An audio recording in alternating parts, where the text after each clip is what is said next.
வாழ்த்துக்கள். வாழ்க வளமுடன். இந்த அற்புதமான ஆண்டு விழாவிற்கு என்னை அழைத்த எடப்பாடி மனவளக்கலை மன்ற அறக்கட்டளையின் தலைவர், செயலாளர், பொருளாளர் உள்ளிட்ட அறங்காவலர்களுக்கும், இந்த பகுதி வாழ் மக்களுக்கும், இங்கு வந்திருக்கும் உங்களுக்கும், உங்கள் அன்பு குடும்பங்களுக்கும் எனது மாலை வணக்கம். நம்ம இன்னைக்கு சிந்திக்கிற தலைப்பு அறிவின் திருவிளையாடல். அறிவுனா என்ன? முதல்ல நம்ம யாருன்னு தெரியுமா? நான் மனமாக இயங்குகிறேன். இதில் யாருக்காவது சந்தேகம் இருக்குதா? இறைவனின் மறுமுனை மனிதனின், ஏன் மனிதனின் மனம் சொன்னாங்க? விலங்குகள் மனம் சொல்லலாம்ல, சிங்கம், சிறுத்தை, புலி. இப்போ அதுக்கு மனம் இருக்குதா இல்லையா? மனிதனின் மனம்னா என்ன விசேஷம்? உண்மையை உணர்வதற்கான தகுதி ஆறாவது அறிவுக்கு தான் உண்டு. அப்ப இந்த மனம் எங்கிட்ட என்ன வேலையை செய்யுது? ரெண்டு வேலையை செய்யுது. படிச்சிருக்கீங்களா? படிச்சிருப்பீங்க. தொட்டு, சுவைத்து, முகர்ந்து, பார்த்து, கேட்டு, இதன் அனுபவங்களை மூளையில் உயிர் சக்தி என்கிற காந்தம் செலவாகி கொண்டிருந்தால் மனம். இந்த இந்திரியங்களுக்கு பேர் ஞான இந்திரியங்கள் சித்தர்கள்லாம் வச்சிருக்கிறாங்க. அறிவு சார்ந்த புலன்கள். ஏன் அறிவு சார்ந்த புலன்கள்னு வச்சாங்க? கை கால்களுக்கெல்லாம் கர்ம இந்திரியங்கள் கொடுத்துட்டாங்க. எதுக்காக வச்சாங்க ஞான இந்திரியங்கள்னு? ஒரு மனிதன் இன்பத்தையோ துன்பத்தையோ அனுபவிக்கணும்னா இந்த 5 புலன்களும் அவசியம் இருக்கணும். ஒரு உதாரணத்துக்கு சொல்றேன். ஐயா, நீங்க இருக்கிற வீட்டில் எத்தனை வருஷங்க ஐயா இருக்கிறீங்க? இப்போ இருக்கிற வீட்டில் 20 வருஷம். நாளைக்கு ஒரு நாள் காலையில் 6 மணிக்கு கண்ணை கட்டிக்கணும், சாயந்தரம் 6 மணிக்கு தான் கண்ணை அவுத்து விடுவோம். 12 மணி நேரம் உங்களுடைய ரொட்டீன் ஒர்க்கை உங்களால் செஞ்சால் உங்களுக்கு இன்பமா துன்பமா? கண்ணை கட்டிக்கிட்டு செய்யணும். அது துன்பமா இன்பங்களா? அப்ப கண்ணு இருந்த இவ்வளவு நாள் எதுல இருந்த? நம்ம கண்ணை கட்டின துன்பம்னா கண்ணு விழித்திருந்த என்னங்கெல்லாம் மௌனமா இருக்குது. இப்ப இன்பம்ங்கிறது நமக்கு தெரியுதா? நம்ம கிட்ட இருக்கிற கெட்ட குணம் என்னன்னா, எது என்னிடம் இருக்கிறதோ அது மட்டமா நினைக்கும், எது எங்கிட்ட இல்லையோ அது உயர்வா நினைக்கும். இந்த மனித மனதிற்கு இது ஒரு ரொம்ப, எல்லா மனதுக்கும் ஒரு ரொம்ப ஒரு கெட்ட குணம் உண்டு. கண்ணு, காது. இப்ப உதாரணக்கே சொல்றேன், 12 மணிக்கு நம்ம கடவுள் நம்ம கண்ணு முன்னால வந்து எல்லாத்துக்கிட்டையும் வரம் கேட்கிறார். தொட்டா தோல் மரத்து போயிடும், நாக்கு சுவை போயிடும், மூக்கு வாசனை போயிடும், கண்ணு குருடா போயிடும், காது செவிடா போயிடும். 1,00,000 வருஷம் இந்த பூமியில நீ வாழ்கிறாயா? சொல். கிராண்டட் அப்படின்னா என்ன சொல்லுவீங்க? இப்ப ஞான இந்திரியங்கள் எதுவும் தெரிஞ்சுக்கிட்டீங்களா? இப்ப இந்த புலன்கள் மூலியமாக நான் அனுபவித்தால்தான் இன்ப துன்பங்களை நான் அனுபவிக்க முடியும். அதனாலதான் இது ஞான இந்திரியங்கள். இது மூளையில இந்த இந்திரியங்கள் வழியாக செலவானால் மனம். ஒரு சில நிகழ்ச்சிகளை நமக்கே தெரியாது, உள்ளார பதிவாகிட்டு ரெக்கார்ட் ஆகிட்டே இருக்கும். இப்ப நான் என் ஊர்ல இருந்து வந்தேன். சுமாரா எத்தனை காரு, எத்தனை லாரி, எத்தனை பஸ் எங்களை கிராஸ் ஆகிருக்கும் சொல்லுங்க. என் கூட வந்தவங்கள சுமாராக நம்ம ஊர்லேருந்து இங்கே வந்தோம் 95 கிலோமீட்டர். ஒரு 1000 பஸ்ஸு கிராஸ் ஆகிருக்குங்களா? லாரி பஸ் எல்லாம். என்ன கலர், வண்டி நம்பர் என்ன? இப்போ நீங்களே 1 கிலோமீட்டர் வந்திருப்பீங்க, எத்தனை பேர் கிராஸ் பண்ணியிருப்பாங்க? பாக்கெட்டில் பேனா வச்சுருந்தாங்களா? கண்ணை மூடிட்டு வந்தீங்களா, முழிச்சிட்டு வந்தீங்களா? அப்போ அதெல்லாம் தெரியல, முழிச்சிட்டு தான் வந்தேன். ஏன் அது பதிவாகல? பெரிபீரியல் கான்சியஸ்னஸ், மேலடுக்கு அது வரும், அப்படியே போயிடும். இந்த மூளைக்கு 3 குணம் உண்டு. நம்ம மனித மூளைக்கு முதல் குணம் எதை வைக்கணும், எதை கழட்டி விடணும்னு அது கழட்டி விட்டுரும். புரியுதுங்களா? சாந்தியம்மா, இன்னைக்கு காலையில் என்ன டிஃபன் சாப்பிட்டீங்க? தோசை. போன மாதம் நவம்பர் 26ஆம் தேதி காலையில் என்ன சாப்பிட்டீங்க? இப்போ பாருங்க, அந்த மூளைக்கு இப்போ நம்ம காலையில் டிஃபன் சாப்பிட்டது நம்ம சொல்கிறோம். போன வருஷம் நவம்பர் மாதம் என்ன டிஃபன் சாப்பிட்டீங்கன்னு யாராவது சொல்ல முடியுமா? அப்போ இந்த மூளை என்ன பண்ணி எதை வச்சிருக்குன்னு எதை கழட்டி விடணும்னு கழட்டி விட்டுரும். இது ஒரு சில நிகழ்ச்சிகளை ஆழ் மனதில் போய் பதிவு பண்ணிக்கும். அங்கே போய் சாப்பிட்டேன் சார், சூப்பராக இருந்தது. இங்கே வந்து சாப்பிட்டேன் சார், அருமையாக. இப்போ நம்மளே சொல்கிறோமா இல்லையா? அது மட்டும் ஏன் பதிவாச்சு? அப்ப நமக்கு தெரியாம ஒரு சில நிகழ்ச்சிகளை ஆள் மனம் என்ற கருமையத்தில் பதிவு பண்ணிக்கிட்டே இருக்கும். எப்ப நீங்க நினைக்கிறீங்களோ கருமையத்திலிருந்து மூளையின் வழியங்களாக எண்ணங்களாக விரித்து காட்டுகிறது மனம். அதுக்கு பேர் தான் எண்ணம். என்னதுங்க? ஆள் மனதில் இப்போ நம்ம போகிறோம் ஒரு இடத்துல, ஒரு நம்மளை கூப்பிட்டு கூல்ட்ரிங்க்ஸ் சாப்பிட்றீங்களாங்க, இல்லை இல்லைங்கன்னு போட்டால் கூட கூல்ட்ரிங்க்ஸ் கொடுக்குறாங்கன்னு வச்சுக்கோங்க வெயிலுக்கு. நாளைக்கு அந்த இடத்துக்கு வந்தீங்கன்னா அங்கே பாருங்கள், வலுக்கட்டாயமாக கூல்ட்ரிங்க்ஸ் கொடுத்தா நம்ம சொல்லுவோமா சொல்ல மாட்டோமா? அப்போ அந்த ஒரு சில நிகழ்ச்சிகள் ஆள் மனதில் போய் பதிவாகிக்கும். எப்போ அந்த இடத்துக்கு போய் அந்த மன அலைச்சூழலுக்கு வர்றோமோ திருப்பி கருமையத்திலிருந்து மூளைக்கு போய் எண்ணங்களாக விரித்து காட்டுகிறது. இது எது செய்யுது? மனம், மைண்ட். சரி, மனம் எங்கிருந்து உற்பத்தி ஆகுது? ஒரு சரக்கு உடம்பு நம்ம உடம்புல இருந்து வெளியேறிடுச்சுன்னா மனித உடலுக்கு பேர் வேற, மனம் இயங்காது. ஒரே ஒரு சரக்கு நம்ம உடம்புல இருந்து வெளியேறிடுச்சுன்னா பேர், உடம்புக்கு பேரே வேற, மனம் இயங்காது. என்னதுங்க? உயிர் போன உடம்புக்கு பேர் என்ன? பிணத்துக்கு மனம் இருக்குமா? யாராவது செக் பண்ணி இருக்கிறீங்களா? போய் செக் பண்ணுங்க. ஐயா, திருப்பதி லட்டு கொண்டு வந்திருக்கிறேன், நீங்கள் ஆசையாக சாப்பிடுவீங்களாமல்ல அப்படின்னு உட்காந்து காமிங்க. வெடுக்குன்னு எந்திரிச்சு கொண்டானா நீங்கள் அங்கே இருப்பீங்களா? பொண்டாட்டி புருஷன் கட்டின கூட ஏதோ ஒரு காக்கா ஈ குஞ்சு அந்த இடத்துல உட்காந்துருக்கா? இப்போ இவ்வளோ நாள் கூட தானே இருந்தது. இறந்ததுக்கப்புறம் எழுந்திரிச்சு அந்த லட்டை கூட சாப்பிட்டு நான் திருப்பி படுத்துக்கிறேன்னா நீங்கள் யாராவது அங்கே உட்காந்துருப்பீங்களா? அப்போ மனம் எங்கிருந்து உற்பத்தி ஆகிட்டு இருக்குதுங்க? ஐயா, உயிர்ல இருந்து வருது. அப்போ உயிர்னா என்ன? எந்த இடத்தில் பஞ்ச பௌதீகத்தன்மை இணக்கமாக இருக்கிறதோ அங்கு விண்காந்தம் இயற்கையாகவே வந்துவிடும். லா ஆஃப் நேச்சர், இயற்கை சட்டம்.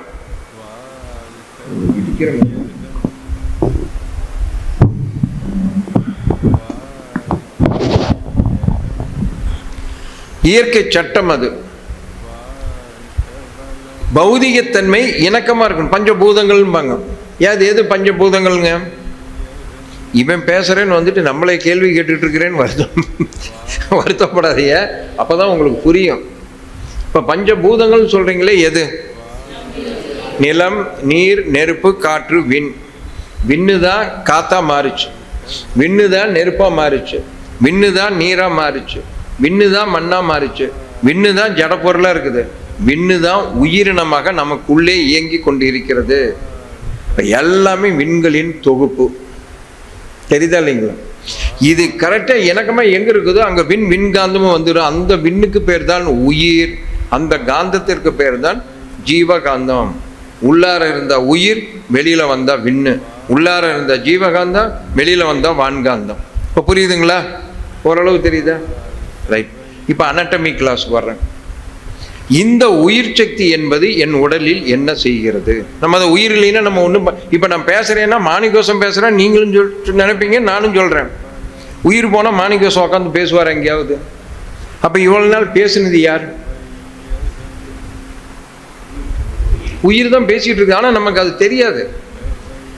அப்ப இந்த உயிர் என் உடம்புல என்ன செய்யுது?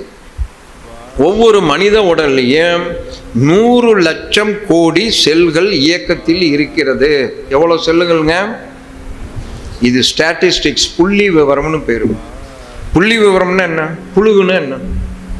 நான்லாம் கிராமத்திலிருந்து வர்றேன். புழுகுன்னு அண்ட புழுகு, ஆகாச புழுகு கேள்விப்பட்டிருக்கிறீங்களா இல்லையா? புழுகுன்னு என்ன, புள்ளி விவரம்னா என்ன? கொஞ்சம் கலகலன்னு பேசுங்களேன். பொய் பேசுனா புழுகு, புள்ளி விவரம்னா துல்லியமா சொல்றது. ரெண்டும் ஒன்று தான். 100 வருஷத்துக்கு முன்னால மனித உடம்புல சயின்ஸ் சொல்லுது 6000 கோடி செல்லுன்னானுங்க. 50 வருஷத்துக்கு முன்னால சயின்ஸ் சொல்லுது 1,27,000 கோடி செல்லுன்னானுங்க. இப்போ ஒரு 25 வருஷத்துக்கு முன்னால கிட்டத்தட்ட 50 லட்சம் கோடி செல்லுன்னானுங்க. இப்ப 2 வருஷமா 100 லட்சம் கோடி செல்லுன்னானுங்க. எல்லா விஞ்ஞானிகளும் ஆமான்ட்டாங்க. இப்ப புழுகுன்னு என்ன, புள்ளி விவரம்னு என்ன? எல்லாம் ஒண்ணுதான். நம்ம அதை அழட்டிக்க வேண்டாம். ஆனா நம்ம சயின்ஸுக்குள்ளார போயிடலாம். ஆனா ஒவ்வொரு மனித உடல்லையும் ஒரு நிமிஷத்திற்கு 300 கோடி செல்லு செத்துக்கிட்டு இருக்குது. மறந்துடாதீங்க. ஒரு நிமிடத்திற்கு எவ்வளவு கோடி செல்லு சாவுதுங்க? 300 கோடி செல்லு ஒரு நிமிஷத்துக்கு. நீங்க வருஷத்துக்குலாம் கணக்கு போடாதீங்க. இறந்த செல்லை பக்குவமாக கேட்ச் பண்ணி எடுத்துக்கொண்டாந்து மூச்சு காத்துல 99 பங்கு யூரின், மோஷன், தும்மல், கண்ணீர், வேர்வை வழியா துல்லியமாக வெளியேற்றிக்கிட்டே இருக்குது. எது வெளியேற்றுது? உயிர் சக்தி. அந்த ஒரு நிமிஷத்துக்கு நம்ம சாப்பாடு சாப்பிட்டு வச்சிருக்கிறோம் இல்லைங்க, அதுல இருந்து 300 கோடி செல்லை தயாரிச்சு முடிச்செல்லு, மூக்கு செல்லு, கண்ணு செல்லு, நாக்கு செல்லு, உதடு செல்லு, எலும்பு செல்லு, முழங்கால் செல்லு, முட்டி செல்லு, ரத்த செல்லு, மஜ்ஜை செல்லு, சுக்கிலம் செல்லா மாற்றி எங்கே எடுத்ததோ அங்கே கொண்டு போய் கரெக்டாக வச்சிடும். இறந்த ஒரு செல்லை எடுக்க மறந்தாலும், எடுத்து அமுச்சு விட்டுட்டு இன்னொரு செல்லை தயாரிக்க மறந்தாலும், விஞ்ஞானத்தின் அதன் பெயர் புற்றுநோய், கேன்சர்னு பேர். அப்ப என் உயிர் சக்தி இவ்வளவு நாளா அறிவோட செய்தா, அறிவு கிட்டத்தனமா செய்தா? என்னதுங்க? அப்ப உயிர் சக்திக்குள்ளார என்ன இருக்குது? என்ன இன்னும் புரியலையா? அறிவு இருக்கு. இப்ப வேணா நீங்க பாருங்க, எல்லாரும் தாய் வயிற்றுல கர்ப்பமா இருக்கும்போது ஸ்கேனிங்லாம் ஸ்கேன் பண்ணியிருப்பீங்க. புள்ளியா தானே இருந்தோம். புள்ளியா இருந்த எனக்கு கண்ணை வைத்தது யார்? நீங்க வச்சிங்களா? நுரையீரல், லங்ஸு, கிட்னி, குடல், 5 லிட்டர் ரத்தம். அப்போ நீங்கள் தாய்மார்கள் யாராவது, நான் 2 இட்லி சாப்பிட்றேன் கண்ணா மாறிக்கே, 2 சப்பாத்தி சாப்பிட்றேன் நீ நுரையீரலாம் மாறிக்கே, 2 புரோட்டா சாப்பிட்றேன் நாக்கா, அப்படி ஏதாவது சொல்லி அனுப்பிச்சு விட்டீங்களா? அப்போ கரெக்டாக அந்த டைமுக்கு அது வளருதா இல்லையா?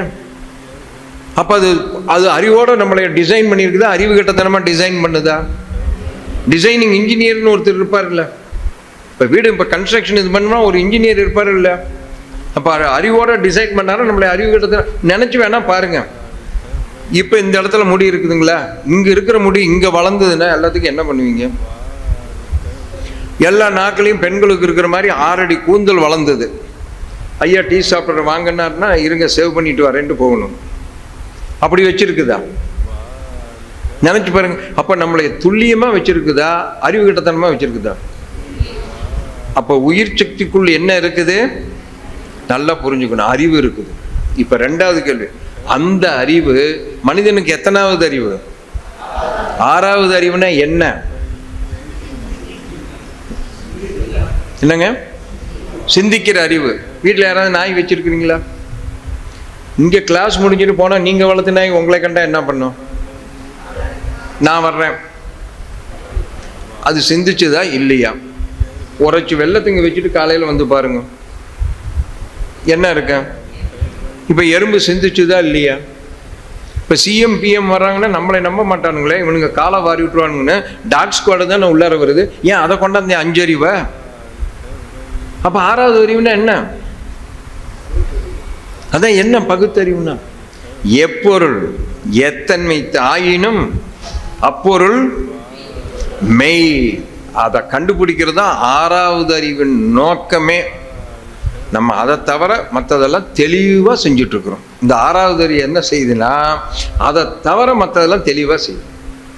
பொருள் இதுக்குள்ளார, இப்போ இதுக்குள்ளாரே 1000 பொருள் இருக்குது. ஆனால் உள்ள என்ன இருக்குது நீ ஆராய்ச்சி பண்ணி உணர்ந்து கண்டுபிடி. அதான் 6வது அறிவின் நோக்கம். இப்போ அந்த அறிவு இப்போ நீங்கள் எடப்பாடியிலே மேலே ஒரு 100 மீட்டர் உயரத்துலேருந்து ஏரியல் வியூவில் பாருங்க, எத்தனை கட்டடம், எத்தனை லாரி, எத்தனை பஸ்ஸு, எத்தனை காரு, எத்தனை 2 வீலர், எத்தனை செல்போனு, வயர்லெஸ் டவர் எல்லாம் இருக்குதா இல்லையா? இதெல்லாம் கட்டினது 6வது அறிவா 5வது அறிவா? அந்த அறிவை விட என் உயிர் சக்தி செய்கிற அறிவு உயர்வான அறிவா மட்டமான அறிவா? உயர்வான அறிவா மட்டமான அறிவுங்களா? ஏன் உயர்வான அறிவுன்னு சொல்றீங்க? ஏங்க இத்தனை கட்டடம், இத்தனை லாரி, பஸ் எல்லாம் கண்டுபிடிச்சோம், கம்ப்யூட்டர்லாம் கண்டுபிடிச்சிருக்கிறோம், சந்திர மண்டலத்துக்கே போயிட்டு வரோமே.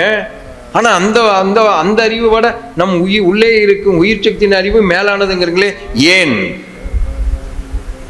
அது செய்யற ஒரு வேலையை கூட இந்த 6வது அறிவு செய்ய முடியாது.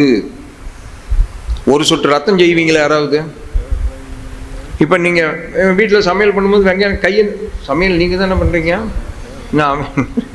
சரி, இன்னும் பழைய காலத்தில் இருக்கிறீங்க, எல்லாம் அவங்க செய்வாங்க, நாங்கள் சாப்பிட்டுட்டு போயிடுவோம். அப்படிலாம் இல்லை. சரி, கையை நறுக்கிருக்கிறீங்களா இல்லையா? ரத்தம் போகுதா இல்லையா? உடனே ஏதோ ஒன்று போட்டு சுற்றி கட்டிக்கிறீங்க. இந்த வேஸ்டான ரத்தத்தை உங்கள் உடம்பு தயாரிக்குதா இல்லையா? நீங்கள் தயாரிங்க. எந்த டாக்டரையாவது எடப்பாடியில் போய் எனக்கு 2 சொட்டு ரத்தம் தயாரித்து கொடுங்க, கண்ணை தயாரித்து கொடுங்க, நாக்கை தயாரித்து கொடுங்க, மூக்கை யாராவது ஒருத்தர் செய்ய சொல்லுங்க. அப்போ என் உயிர் சக்தி ரத்தத்தை தயாரிக்குதா இல்லையா? உங்கள் உடலுக்குள் இருக்கும் அறிவு செய்கிறது. ஆனால் என்னால் செய்ய முடியவில்லை என்றால் அந்த அறிவு உயர்வானதா மட்டமானதா? இப்போ புரியுதா இல்லைங்களா? அந்த அறிவிற்கு பெயர் தான் இறைவன், கடவுள், தெய்வம் என்றால் நான் யார்? கதை கேட்டுட்டு இருக்கிறீங்களோ? ஏங்க, என் உடலுக்குள்ளார இருக்கிற உயிர் சக்திக்குள்ள இருக்கிற அறிவே இறைவன்னா நான் யார்?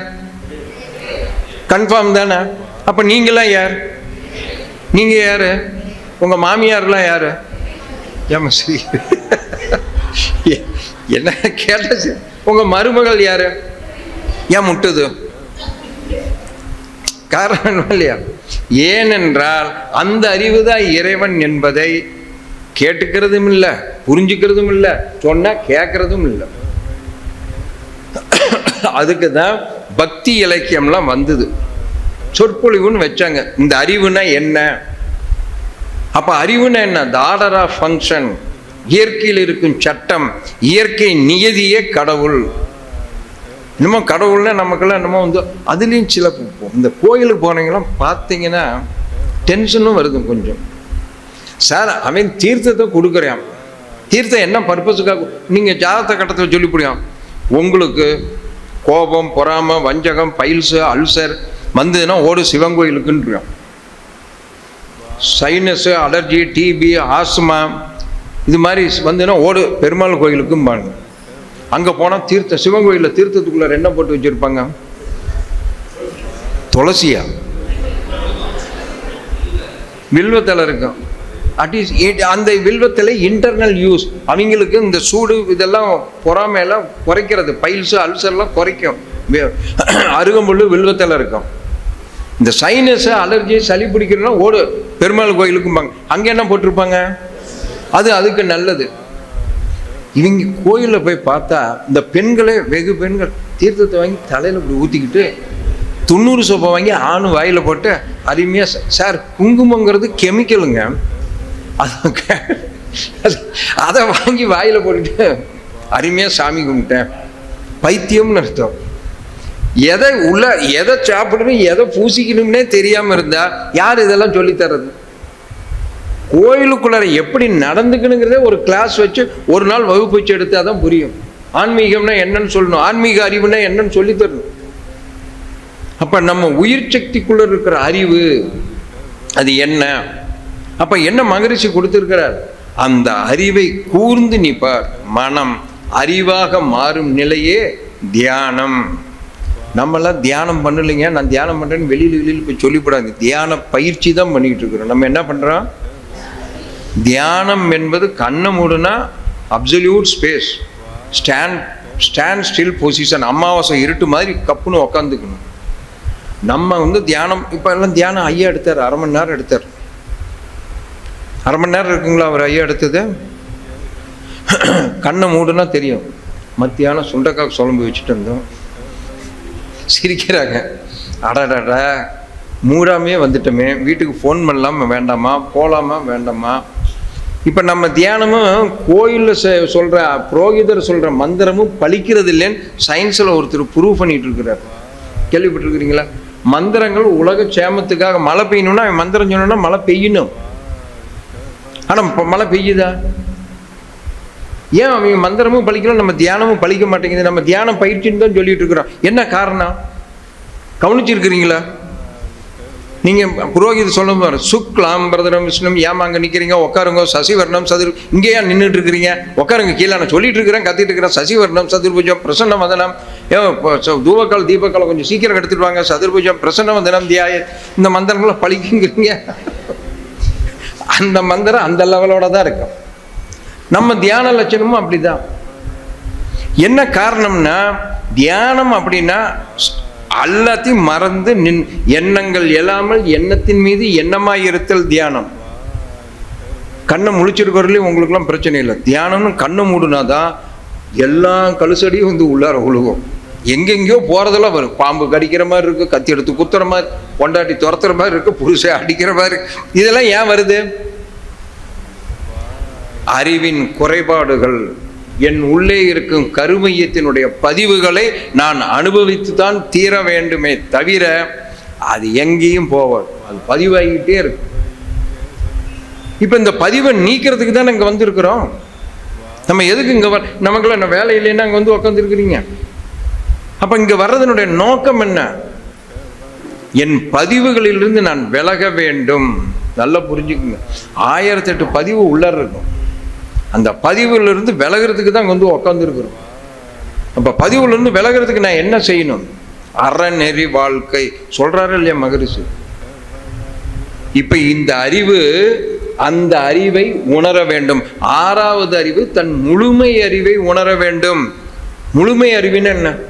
உண்மைக்குள் இருக்கும் உண்மை. அது என்ன உண்மை? அதுக்குள்ள இன்னொரு உண்மை இருக்குது. சார் 6ஆம் கிளாஸ்ல சூரியன் எங்கே உதிக்கிறது, எந்த திசையில் படித்தோம்? அப்படிதானே படிச்சீங்க. எந்த திசையில் மறைகிறது? கரெக்டா? டிகிரிக்கு வந்தோன்னா சூரியன் உதிப்பதும் இல்லை மறைவதும் இல்லை. கரெக்டா தப்பா? கரெக்டா.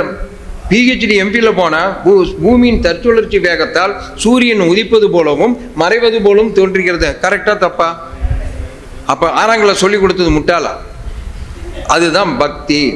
என்னங்க அப்படி சொல்லி ஆரம்பத்தில் ஸ்டெப் எடுத்து நம்ம கொடுக்குறாங்க. அப்போ உண்மைக்குள்ள உண்மை இருக்குதா இல்லையா? புரியுதா இல்லைங்களா? இந்த உண்மையை கண்டுபிடிக்க தான் நம்ம வந்திருக்கிறோம். சார் ஒரு நல்ல பேச்சாளர் பேசினார். 2 பேர் நண்பர்கள் பொட்டலம் கட்டிட்டு ஒரு ஊருக்கு போகலாம் அப்படின்னு நடையா புறப்பட்டாங்க. இடையில ஒரு பெரிய மலை மேலே தாண்டி அந்த ஊருக்கு போகணும். மலை மேலே ஏறணும்னு இருட்டு கட்டிக்கிச்சு. சரி சாப்பிட்லாம், ஒரு 8 மணி இருட்டு கட்டணும்னா சாப்பிட்லான்னு உட்காந்து பொட்டலத்தை அவுக்கும் போது இன்னொருத்தன் வந்துட்டான் ஓடியாந்து. சார் சார் சார் சார் எனக்கு பசிக்குது சார், பசி தாங்க முடியலைங்க சார், எனக்கு உயிரே போகுதுங்க சார், நீங்கள் எவ்வளோ கேட்டாலும் கொடுக்குறேன் சார், எனக்கு கொஞ்சம் உணவு கொஞ்சம் கொடுங்க சார் அப்படிங்கிறேன். யோ சோத்துக்கு யாராவது காசு வாங்கலாங்க, உக்காரியா 3ஆக பிரிச்சுக்கலாம்னு பொட்டலத்தை பிரித்தா ஒருத்தர் 5 சப்பாத்தி வச்சுருக்கிறேன், ஒருத்தர் 3 சப்பாத்தி வச்சுருக்கிறேன். 2 பேரும் உட்காந்துருக்குறாங்க. மொத்தம் எத்தனை சப்பாத்திங்க? 8 சப்பாத்தி இருக்குதுயா, 3ஆக பிரிச்சுக்கலாம்னு சொல்லி இவங்க சப்பாத்தி கொண்டாந்தவே குழம்புறியா, இது எப்படி 3ஆக பிரிக்கிறதுன்னு. நான் வந்தேன் பாருங்க, அவனுக்கு தான் அறிவு, எவனுக்கு அவசியமோ அவனுக்கு தான் அறிவு கொஞ்சம் அதிகமாக வேலை செய்யும். அவன் ஒரு ஐடியா கணக்கு போட்டு சொல்கிறான். 8 சப்பாத்தி இருக்குது, எல்லாம் 3 கட் பண்ணால் எத்தனை சப்பாத்தி வரும்? 8 சப்பாத்தி 3ஆக கட் பண்ணால் 24 வரும். தலைக்கு 8 சப்பாத்தி சாப்பிட்டுக்கலாம்னா அவனுக்கு தான் வேலை அதிகமாக செஞ்சிருக்கு. ஏன்னா அவனுக்கு தான் தேவை அதிகம். இவனுக்கு 2 பேரும் முழிக்கிறானுங்க, இது எப்பரா 8 சமமாக பிரிக்கிறதுன்னு. அவன் அருமையாக ஐடியா கொடுத்தான். சரி கட் பண்ணுன்னு சொல்லி எல்லாம் 3 பீஸாக வச்சு 3க்கு 8 சாப்பிட்டானுங்க. தூங்கலான்னு 3 பேரும் தூங்கிட்டாங்க. இந்த வந்தவன் பெரிய பணக்காரன். அவன் என்ன பண்ணேன், 8 பவுன் நகையை வச்சுட்டு நான் உங்களுக்கு உதவுன்னு பார்த்தேன், நீங்கள் காசு வாங்க மாட்டேங்கிறீங்க, நான் ஊரை விட்டு நான் அடுத்த ஊருக்கு புறப்புறேன், நீங்கள் இந்த 8 பவுன் பிரிச்சுக்கிட்டு அவன் ஓடிட்டான். இவனுங்க ஏந்திரிச்சோன்னா எப்போ 8 பவுன் இருக்குது, நான் 5 சப்பாத்தி கொண்டாந்தேன், நீ 3 சப்பாத்தி கொண்டாந்த, நான் 5 பவுன் எடுத்துக்கிறேன், நீ 3 பவுன் எடுத்துக்கலாம், கரெக்டாங்கிறான். அவன் அது தப்பு, 2 பேர் இருக்கிறான் சமமாக எடுத்துக்கிட்டேன், நீ 4 பவுன் வச்சுக்கலாம், நான் 4 பவுன் வச்சுக்கலாம், இதுதான் கரெக்ட் அப்படிங்கிறேன். அவன் இதில் எது கரெக்டு? இவனுங்க 2 பேரும் பேசிக்கிட்டே இருக்கானே, ஏயா ஒரு நியாயம் வேண்டாமா, நான் 5 சப்பாத்தி கொண்டாந்தேன், நீ 3 சப்பாத்தி தான் நான் கொண்டாந்த, நீ 3 பவுன் வச்சுக்க, நான் 5 பவுன் வச்சுக்கிறேன், ஒரு நியாயம் வேண்டாமான்னு இவன் சொல்கிறேன். நபர்கள் 2 பேர் தானே இருக்கிறான், நீங்கள் சமமாக பிரிச்சுக்கின்னு அவன் சொல்லிட்டு போயிட்டா இல்லை, அதில் ஒரு நியாயம் வேண்டாமாங்கிறேன். 2 பேரும் சொல்கிறத பார்த்துட்டு கடைசியில் கொண்டு போயிட்டானுங்க நீதிபதி கோர்ட்டுக்கு. அவன் இதெல்லாம் கேட்டுட்டு அவன் ஜட்ஜ்மெண்ட் எழுதிவிட்டான். 5 சப்பாத்தி கொண்டு வந்தவனுக்கு 7 பவுனை கொடுங்க, 3 சப்பாத்தி கொண்டு வந்தவனுக்கு 1 பவுனை கொடுங்கன்னு. அப்போ தான் நினச்சான், நம்ம அங்கேயே அவன் 3 பவுன் தரேங்க.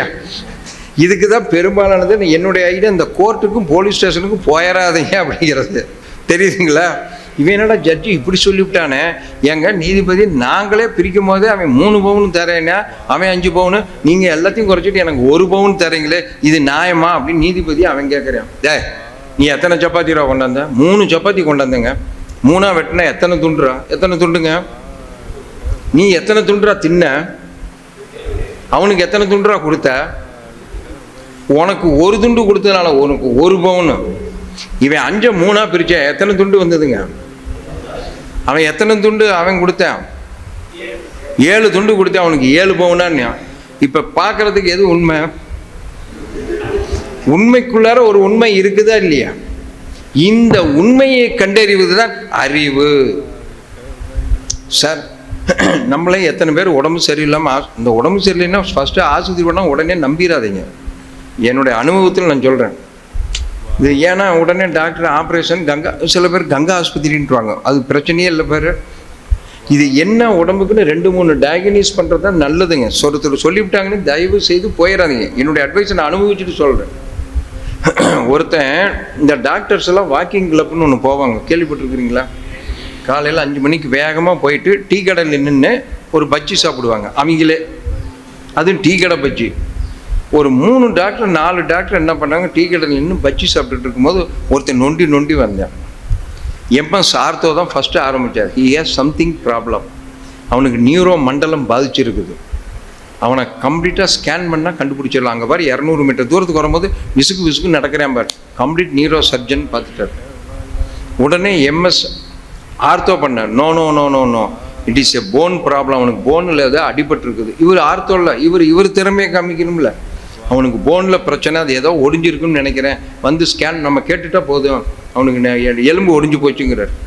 உடனே எம்டி ஜென்ரல், இது மசில்ஸ் ப்ராப்ளம், சும்மா டேப்லெட்லேயே சரி பண்ணிடலாம் அப்படின்னு அவன் நோண்டிக்கிட்டே பக்கத்தில் வந்துட்டான். வந்தவன் டாக்டரை பார்த்து கேட்டான், பக்கத்தில் செருப்பு தைக்கிறவன் யாராவது இருக்கிறாங்களான்னு கேட்டான். அவன் செருப்பு அந்து போச்சு தெரியுதுங்களா? இவன் உடனே என்ன பண்ணுறான், ஒருத்தர் நியூரோ ப்ராப்ளங்கிறியா, ஒருத்தர் மசில்ஸ் ப்ராப்ளங்கிறியா, ஒருத்தர் எலும்பு ஒடிச்சு போச்சுங்கிறியா. இன்னும் கொஞ்ச நேரம் ஆனால் நம்மளை வெட்டி போட்டு ஆராய்ச்சியே பண்ணிவிடுவானுங்க. அதுக்கு தான் சொல்கிறேன், தயவு செய்து யாரும் எக்கறந்து கொண்ட ஒருத்தர் சொன்னாங்கன்னா நம்பிடாதீங்க. ஒரு 2-3 பேர்த்திட்ட தப்புன்னு இல்லை, இருக்கிற நிலவரம் அப்படி இருக்குது. ஒருத்தர் ஒரு வியூவில் சொல்லலாம், நாம் அதை பல கோணத்தில் பார்க்கலாம். இந்த அறிவு என்ன பண்ண, அவங்க சொல்கிறதுல தப்பு இல்லை, அப்படி இருந்தால் இப்படி இருக்கலாம், அவங்க கெஸ் பண்ணி சொல்கிறாங்க, அதுக்கு உடனே தப்புன்னு நம்மளும் சொல்லக்கூடாது.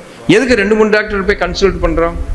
ஒருத்தர் செய்யலாமாங்க, ஒருத்தர் செய்யக்கூடாதும்பாங்க, ஒருத்தர் உடனே செய்யுமாங்க, ஒருத்தர் உடனே செய்யக்கூடாதும்பாங்க. இதுக்கு தான் நம்ம அறிவு கொஞ்சம் சுய புத்தி வேணுங்கிறது. 2வது, இந்த அறிவு தனக்குள்ளாரே மெஷினரிஸ் உள்ளார வச்சிருக்குது. தானே அதை சரி பண்ணிக்கக்கூடிய ஆற்றல் நமக்கு உள்ளாரே நம்ம உள்ளார உயிருக்குள்ளார இருப்பது. அறிவு என்னன்னு சொன்னா என்னங்க வெடிய கத்துணும். உள்ளார என்ன இருக்குது? அறிவு. தெய்வம் இருக்கிறாரா இல்லையா? அவர் நம்மளை என்ன கை விட்டுருவாரா? அவரு நமக்கு கொஞ்சம் உதவி செய்யறாரு, நம்ம அதை மட்டமா நினைக்கிறோம். அவர் செய்யற உதவியை நம்ம காதிலேயே வாங்கிக்கிறதே கிடையாது. அவரு ரெடியா நிக்கிறார். சில விதமா இப்ப தடுப்பூசின்னு போடுறாங்களா இல்லையா? தடுப்பூசி போட்ட உடனே அது உள்ள தடுப்பூசின்னு என்னன்னு தெரியுமா? இருக்கா? கேள்விப்பட்டிருக்கிறீங்களா? இப்ப அம்மை தடுப்பூசின்னு குழந்தையில போடுறாங்களா இல்லையா? அம்மை தடுப்பூசின்னு அதுல என்ன இருக்குதுன்னு நினைக்கிறீங்க? அந்த மருந்துக்குள்ளார அம்மா நோய் தான் இருக்குது. அந்த நோயை உள்ளார விடுவாங்க, அது டைலூட் பண்ணி வச்சிருப்பாங்க. அவங்க ஒரு கணக்கு, 1க்கு 1000, 1க்கு 10,000, 1க்கு 1,00,000 வீரியத்தை குறைச்சு அந்த அம்மையை உள்ளார விடுவாங்க. உள்ளார விட்டோன்னா நம்ம உள்ளார இருக்கிற இறைத்தன்மை, அதான் பேரறிவு, இறைவனின் திருவிளையாடல், அது வேலை செய்யும். எதிரி வந்துட்டான்டா, இதை உள்ளார எத்தனை பாதுகாப்பு? நீங்க பார்லிமெண்ட்டுக்கு போனால் 4 அடுக்கு 3 அடுக்கு பாதுகாப்புன்னு சொல்றீங்களே, மனித உடலுக்குள்ள 5 அடுக்கு பாதுகாப்பு இருக்குது ஒவ்வொரு செல்லுக்கும். நீங்க சயின்ஸ் படிச்சவங்களை போய் கேட்டு பாருங்க. ஒரு எதிரி உள்ளார வந்துட்டானா 5 அடுக்க மீறி தான் உள்ளார நுழைய முடியும். இந்த 5 அடுக்கு மீறக்கூடிய தகுதி நம்ம அதையும் உண்டா இல்லையான்னு பார்த்து போறோம். சார், புரோட்டா கெடுதல்னு எல்லாருமே சொல்றாங்க, நம்மளும் தலையாட்டிக்கிறோம். நைட்டு என்ன டிஃபன்னா புரோட்டா தான் சொல்றோம். எங்க மோனூர்ல கேட்குறேன், 10,000 புரோட்டா நைட்டு சேல்ஸ் ஆகுதுங்கிறேன் கடையில். நான் கேட்டுட்டு வந்து சொல்றேன். அப்பதான் முடிவு பண்ணேன், பெண்கள் யாரும் ராத்திரி சமைக்கிறது இல்லை, எல்லாம் கடையே கெதின்னு உக்காந்துருக்கு. அதில் ஒரு அம்மா, நாங்கள் போய் ஒரு பார்சல் வாங்குறதுக்கோசரம் சப்பாத்திக்கு போய் நின்னா, ஒரு அம்மா குழந்தைய, சார் சின்ன குழந்தைங்க, அந்த அம்மா புரோட்டா விட துணிக்குது. நைட்டு பசிக்குச்சின்னு கத்துல நடக்கிறது, துணிச்சு விடுதுங்க சார் வாய்க்குள்ளார. அது விஷமேங்கிற ஒரு, எப்பயாவது ஒரு நாள் சாப்பிடுங்க டேஸ்ட். தினமும் புரோட்டா கதையே இருந்தால் என்ன பண்ணுவீங்க? கேன்சர் வருமா வராதா? எவ்வளோ பெரிய டேஞ்சருங்கிறாங்க. இந்த டாக்டர் கல்யாணத்துக்குலாம் போயிருக்கிறீங்களா? யாராவது டாக்டர் இருந்தால் கோவிச்சிக்காதீங்க. அவங்க 50 வெரைட்டி போடுவாங்க கல்யாணத்தில், பார்த்துருக்கிறீங்களா? எங்கள் ஊர் டாக்டர் பக்கத்தில் கல்யாணம் நடந்து நாங்கள் ஒரு 20 பேர் போனால், நான் டாக்டரே நேராக கேட்டேன், ஏங்க நீங்கள் டாக்டர் அனட்டமி படிச்சிருக்கிறீங்க, ஒரு 4 ஐட்டம் 5 ஐட்டம் போட்டால் என்னங்க, நீங்களே இப்படி 50 ஐட்டம் போட்டா ஆளாளுக்கு ஒன்று பிடிக்கும், சாப்பிட்டு போகிறாங்க அப்படின்னு. நான் சொன்னேன், பொய் பேசக்கூடாது டாக்டர், இங்கே சாப்பிட்டுட்டு காலையில் உங்ககிட்ட அட்மிட் ஆகிடுவாங்க, விட்டதெல்லாம் சம்பாதிக்கிற நோக்கத்தில் தான் நீங்கள் போகிறேன். சார் அவன் புரோட்டாவே 10 ஐட்டம் போடுறாங்க, நம்ம கொத்து புரோட்டா, வெட்டு புரோட்டா, அது என்னென்னமோ புரோட்டாவிலே 10 ஐட்டம் போடுறான். பீச்சு புரோட்டா, அந்த புரோட்டா, இந்த அவன் சாப்பிட்டானா என்னத்துக்காக? இப்போ இந்த உடம்பை கெடுப்பது யார்? சாப்பாட்டில் உணவில் அளவு முறைன்னு சொல்கிறாங்களோ இல்லையா? நமக்கே தெரியுதா இல்லையா? அது ஒத்துக்காத உணவுன்னு தெரியுதா இல்லையா? சாப்பிடாம யாராவது, சார் சர்க்கரை வியாதிக்காரங்க சர்க்கரையை தொடக்கூடாது, அரிசியை சேர்த்தக்கூடாதுன்னு சொல்கிறோமே, யாராவது இருக்கிறாங்களா? நினச்சி பாருங்க. விரதத்தை கூட கேன்சல் பண்ணியிருக்கிறோம். நான் பொய்ய சொல்லலை. பெருந்துறைக்கு பக்கத்தில் ஒரு காளிகாம்பா கோயில் கும்பாபிஷேகம் நடக்கிற அன்னைக்கு சுகி சிவன் ஸ்பீச்சுக்கு போயிருந்தார். அங்கே நாதஸ்வர வித்வான் தவளை எல்லாம் உட்காந்துருக்குறாங்க. அந்த வித்வான் கிருத்திகை விரதம் நான் சாப்பிட்றது இல்லைன்னு சொல்லிட்டாங்களே.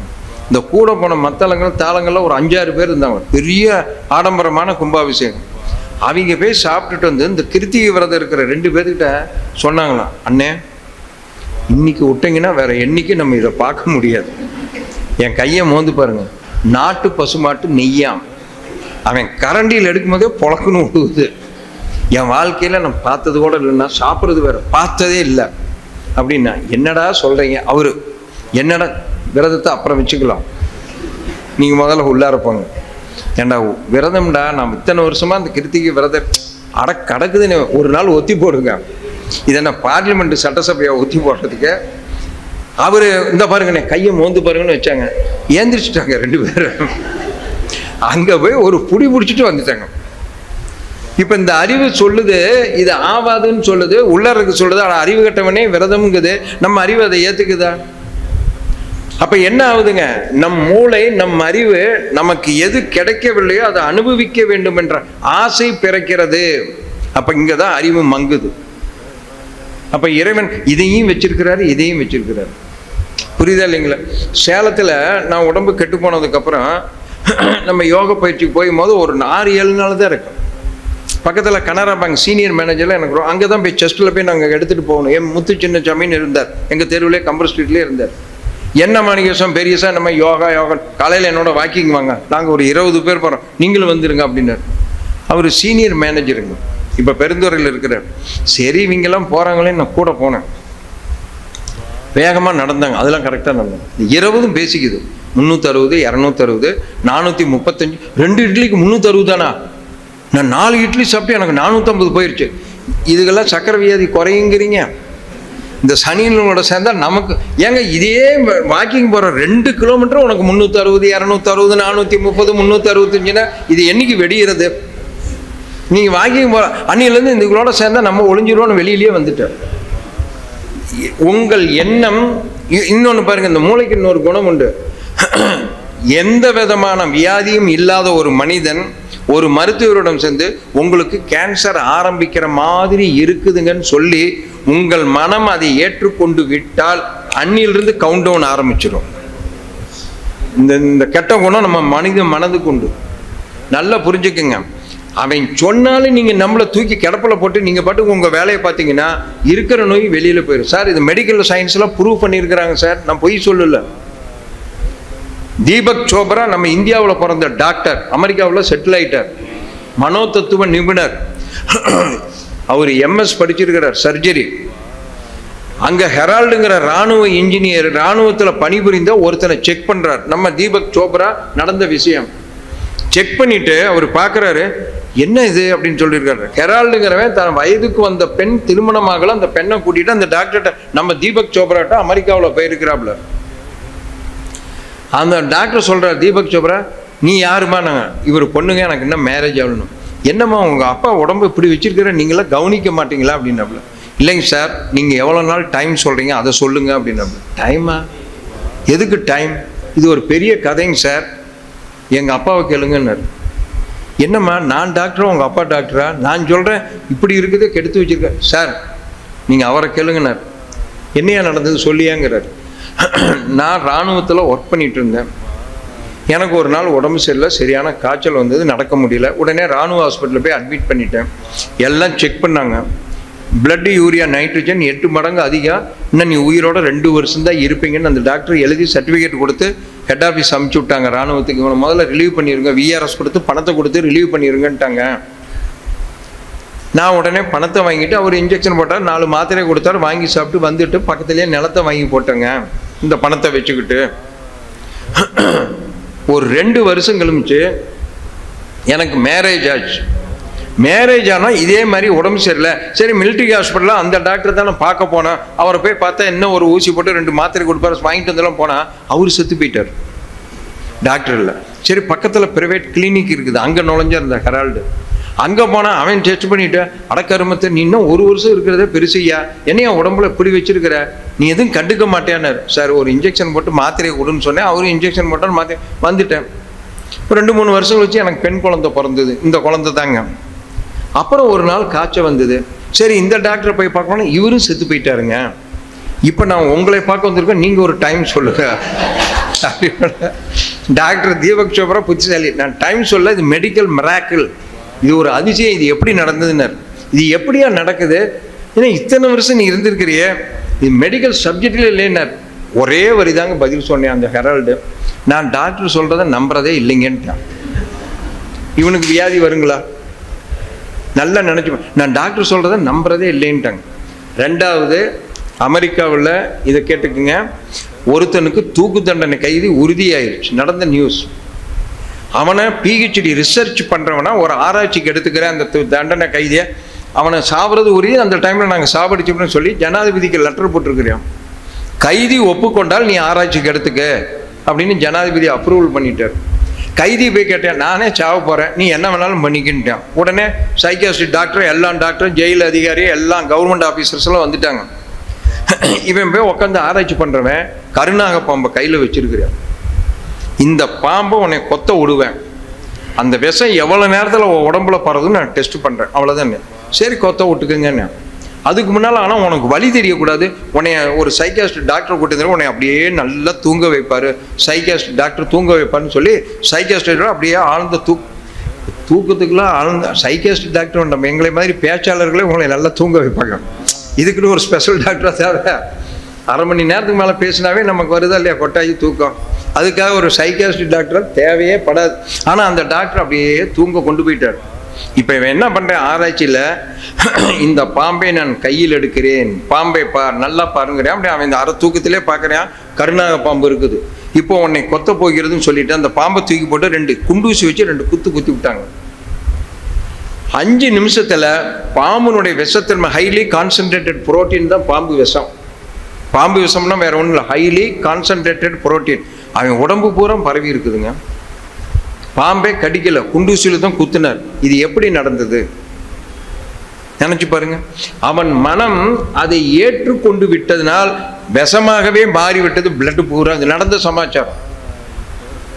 ஆனால் உள்ளார இருக்கிற தன்மையை நீங்கள் அந்த அறிவு நீங்கள் நம்பிட்டீங்கன்னா தூக்கி எறியக்கூடிய அறிவு நம்மகிட்டே இருக்குது. இது அடுத்தது இன்னொரு கதை சொல்கிற மாதிரி, சின்ன பையன் இங்கிலாண்டில், சின்ன பையன், அவனுக்கு கேன்சர். அந்த அப்பா இல்லை, அம்மா மட்டும், பெரிய பணக்கார குடும்பம். 3 மாதம் ஐசி வார்டு அப்பாயின்மெண்ட்டு, ஃபீஸ் கட்டிக்கிட்டே இருக்கிறாங்க. டாக்டர் கூப்பிட்டு சொல்லிட்டாங்க, ஏமா அனாவசியமாக காசை கொண்டாந்து எங்ககிட்ட கொடுக்குறீங்க, ஒரு 3 மாதம் 4 மாதம் உயிரோடு இருப்பேன், கொண்டு போய் வீட்டில் வேணுங்கிறத கொடுத்து கொஞ்சம் ஜாலியாக வச்சுருங்கம்மா, அவனை துக்கத்துக்கெல்லாம் ஆழ்த்திப்படாதீங்க, கூட்டிகிட்டு போங்கம்மான்ட்டாங்க. இந்த அம்மா தான் டிரைவிங் பண்ணிவிட்டு 60-70 கிலோமீட்டர் தூரம் வீடு, பையனை கூட்டிகிட்டு போகுது. இந்த அம்மா அழுதுகிட்டே போகுது. பையன் கேட்குறேன், என்னம்மா டாக்டர் சொன்னார், என் உடம்புக்கு என்னன்னு கேட்குறாங்க. அம்மா என்ன சொல்லியிருப்பாங்க, உனக்கு கேன்சர், நீ சாவ போகிறேன்னா சொல்லுவாங்க. இல்லைப்பா, உன் உடம்புல பூச்சியெலாம் இருக்குதா, அதை சாகடிக்கணுமா, அது ஒரு 5-6 மாதம் ஆகுமா, அதுக்கு மாத்திரை மருந்தெல்லாம் வாங்கிட்டு வந்திருக்குன்னு. எத்தனை பூச்சியுமா அப்படின்னு. இந்த அம்மா குழப்பம் அதிகமாகிடுச்சு. என்னோட பூச்சி கணக்கெலாம் கேட்க அடிச்சு விட்டாங்க. ஒரு அடி 1 லட்சம் பூச்சி வைப்பான்னு. 1 லட்சம் பூச்சி. ஏம்மா 1 லட்சம் பூச்சிக்கா நீ அழுதுகிட்டு கிடக்குறேன், விடுமா நான் பார்த்துக்கிறேன்ட்டான். வீட்டுக்கு போனோன்னீங்க அந்த டிவியில் கம்ப்யூட்டர் போட்டு ஜாய்ஸ்டிக்குன்னு குழந்தைங்க விளையாடுறது ஒன்று இருக்குதுங்க. அதில் தேனி மாதிரி வரும், குண்டை வச்சு அடிக்கிற விளையாட்டு ஒன்று கேம் இருக்குது. இந்த குழந்தைங்களுக்குலாம் தெரியும், நமக்கு தெரியாது. அவன் என்ன பண்ணிட்டு அந்த கேமை போட்டு நோட்டை எடுத்து பேனாவை எடுத்து கையில் வச்சுக்கிட்டான். தினமும் 100-200 அடிச்சு நோட்டை குறிச்சிக்கிட்டே வர்றான். 3 மாதம் ஆனோன்னா 4 மாதம் ஆனோன்னா 1 லட்சம் பூச்சி. ஏம்மா 1 லட்சம் பூச்சி சாவடிச்சுட்டேன், நீ தைரியமாக 2 நாள் அழுவாதனோடனே இந்த அம்மாவுக்கு இன்னும் அழுவாச்சு அதிகமாக. உடம்புல நோய் தான் நினச்சி இப்போ மெண்டல் வேறு ஆகிட்டான்னு நடக்குதுன்னு நினச்சிக்கிட்டு பயந்து அழுவச்சு. சரி, உடனே டாக்டரை கூட்டிகிட்டு போய் பார்த்தா எந்த வியாதியும் இல்லாத மனிதனாக அந்த மனிதன் இருக்கிறாங்க. நல்லா புரிஞ்சு, அருமையான பையனாகிட்டேன். டாக்டர், ஏம்மா ஏதாவது ரத்தத்தை மாற்றினீங்களா, வேற எங்கேயாவது ஆப்ரேஷன் பண்ணீங்களான்னாங்க. எதுவுமே இல்லைங்க, அவன் என்னமோ விளையாண்டுட்டு இருந்தாங்கன்னு அப்படின்னாங்க. நடந்த சமாச்சாரம். உங்கள் உடலில் இருக்கும் வியாதியை நீங்கள் பெரிதாக நினைக்க வியாதி குறையாது. சனியன் கிடக்குதுன்னு தலையில் நல்லெண்ணெய் தேய்ச்சி சீக்காயை குளிச்சு விட்டு நீங்கள் அந்த வியாதியை பற்றி நினைப்பு இல்லாமல் இருந்தீர்களானால் இயற்கையான மரணத்தை விட இன்னும் அதிக நாள் வாழலாம். நிரூபிச்சிருக்கிறாங்க. நான் ஒன்றும் பொய்யா கதையாக சொல்லலை, நிரூபிச்சிருக்கிறாங்க. இப்போ நிரூபணம் ஆகியிருக்குது. நம்ம என்ன பண்ணுறோம்? முழங்கால் வலியா, முழங்கால் வலி ஏங்க முழங்கால் வலிக்கு மருந்துங்க, முழங்கால் வலிக்கு மருந்துங்க, முழங்கால் வலி இப்படியே சொல்லிட்டு தான் முழங்கால் வலி தீருமா அதிகமாகுமா? சங்கல்பமே நீங்க என்ன பண்றீங்க? நீ சங்கல்பம் என்ன பண்ணணும்? இதெல்லாம் நல்லா இருக்குன்னு நினைக்கணும். முழங்கால் வலி தீரணும், முழங்கால் வலி தீரணும், முழங்கால்.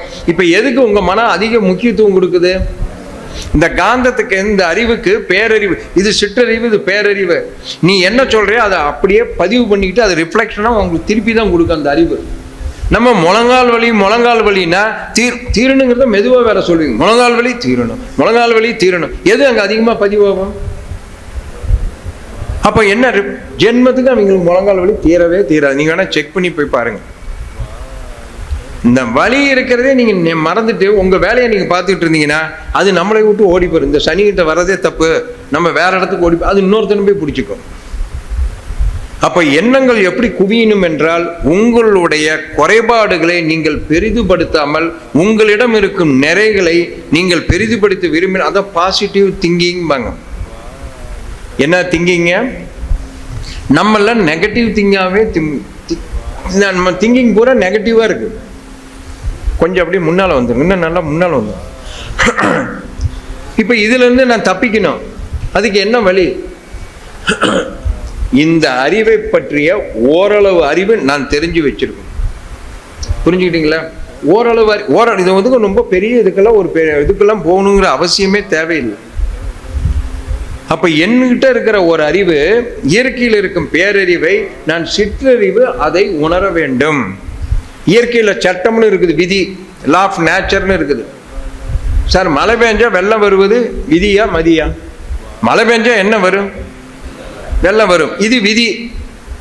இந்த மதி அதை ஆராயணும். இயற்கையில் ஒரு சட்டம் இருக்கிறது, மழை பெய்ந்தால் வெள்ளை வருவது என்பது விதி. இந்த மதி அதுக்கு முதல்ல இந்த 6வது இதுக்கு முக்கியத்துவம் கொடுத்து பிரிதொரு விதின்னு ஒண்ணு இருக்குது. குறுக்கே அணை கட்டி விட்டால் இப்ப வெள்ளம் வருமா? அந்த நதி நீரை நம்ம எதுக்கெல்லாம் பயன்படுத்தலாம்? புரியுதா இல்லைங்களா? இப்ப அது இன்னொரு பிரிதொரு விதி. நம்ம அறிவை என்ன? சரி, இரும்ப தண்ணிக்குள்ளார் கடலுக்குள்ளார கொண்டு ஒரு துண்டு இரும்ப போட்டா எங்க போகும்? எங்க போகுங்க? உள்ளார போயிடும். கடல்ல 500 டன் இரும்பு போகுது, எப்படி போகுது? முழுவி இருக்கணுமா இல்லையா? அது ஏன் மிதக்குது? விதி சிறிய இரும்பு துண்டை போட்டால் நீரில் மூழ்கி விடும் என்பது விதி. மதி பிரிதொரு விதி. கடலின் அடர்த்தி நிலை நீரின் அடர்த்தியை விட தன்னுடைய அடர்த்தி நிலையை குறைத்து விட மரத்துண்டை போட்டு அதுக்கு மேல வச்சுட்டு இரும்பு துண்டை மிதக்குதா இல்லையான்னு பாரு. இப்ப டயரை வச்சுட்டு நீச்சல் சொல்லி கொடுக்குறாங்களா இல்லையா? இப்ப நீச்சலுக்கு டயர் என்னமா இந்த சொரக்கா குடுவையெல்லாம் வச்சிருப்பாங்க. அப்ப பிரிதொரு விதியை பயன்படுத்துவதுதான் மதியின் அழகு. விதி வலியது, உன்னால் அதை போய் டச் பண்ண முடியாது. பிரிதொரு விதின்னு ஒன்று இருக்குது. சரி, என் கருமையத்தில் பதிவுகள் இருக்குது, நான் அதை அழிக்க முடியாது. கருமையத்தில் மட்டுமா இருக்குது? செல்கள், மூளை, காந்தம், கருமையம், வான்காந்தம், இத்தனை 6 விதமான பதிவுன்னு மகரிஷி சொல்றார். யாராலையும் பதிவு அழிக்க முடியாது. நீ விலகலாம். பதிவுல இருந்து என்ன பண்ணலாங்க? நாம் விலகலாம். விலகிறதுக்கு வழி என்ன? அறநெறி வாழ்க்கை. என்ன வாழ்க்கைங்க? அறநெறி வாழ்க்கை. ஒழுக்கம், கடமை, ஈகை, இதுதான் சொல்லித்தர்றாங்க. இந்த அறநெறி வாழ்க்கையில் இருந்து பிறர் நலன் கருதி நீ தொண்டு செய்ய ஆரம்பித்து விட்டால் நீ பதிவிலிருந்து விலகலாம். அந்த அறிவு உன் உள்ளே இருக்கிறது. அந்த அறிவை பயன்படுத்து. சார், பொதுவாக நம்ம படிக்கும்போது பார்த்தீங்கன்னா சில வார்த்தையெல்லாம் குளறுபடியாகவே படிப்பாங்க. சில பேர் ஒன்று இருக்கும், சங்கடமான வார்த்தையெல்லாம் சொல்லிவிடுவாங்க, கேள்விப்பட்டு என் வாழ்க்கையில் நடந்தது. என்னோட பேங்க்கில் கேஷியர், தமிழ்நாடு பேங்கில் சில வேலை செய்கிறவன் ஜெயராஜின்னு ஒரு ஆள். அவன் கேஷியர்னா நம்ம பேங்க் கேஷியர். 6 மாதம் கழிச்சு நான் என்னைய கேஷியராக போட்டுருவாங்க, அவனை பேங்கே. நாங்கள் 2 பேரும் மாற்றிக்குவோம். எனக்கு கல்யாணம் எங்கள் ஊரில் நடக்குது.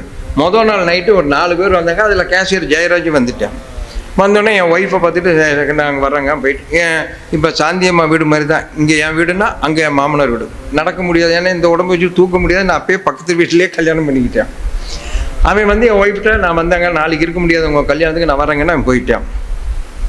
2 வருஷமாக நாங்கள் ஆஃபீஸில் ஒன்றா தான் ஒர்க் பண்ணுறோம். சார், எங்கள் ராம்குமார்னு எனக்கு மூத்த பையன் பிறந்துட்டான். சேலத்துக்கு வெளியில் வரும்போது பார்த்தீங்கன்னா ஊத்துமலைன்னு ஒன்று இருக்குது. ஓம்னு சிவப்பு லெட்டரில் ஒன்று போட்டிருக்கும், பார்த்துருக்குறீங்களா?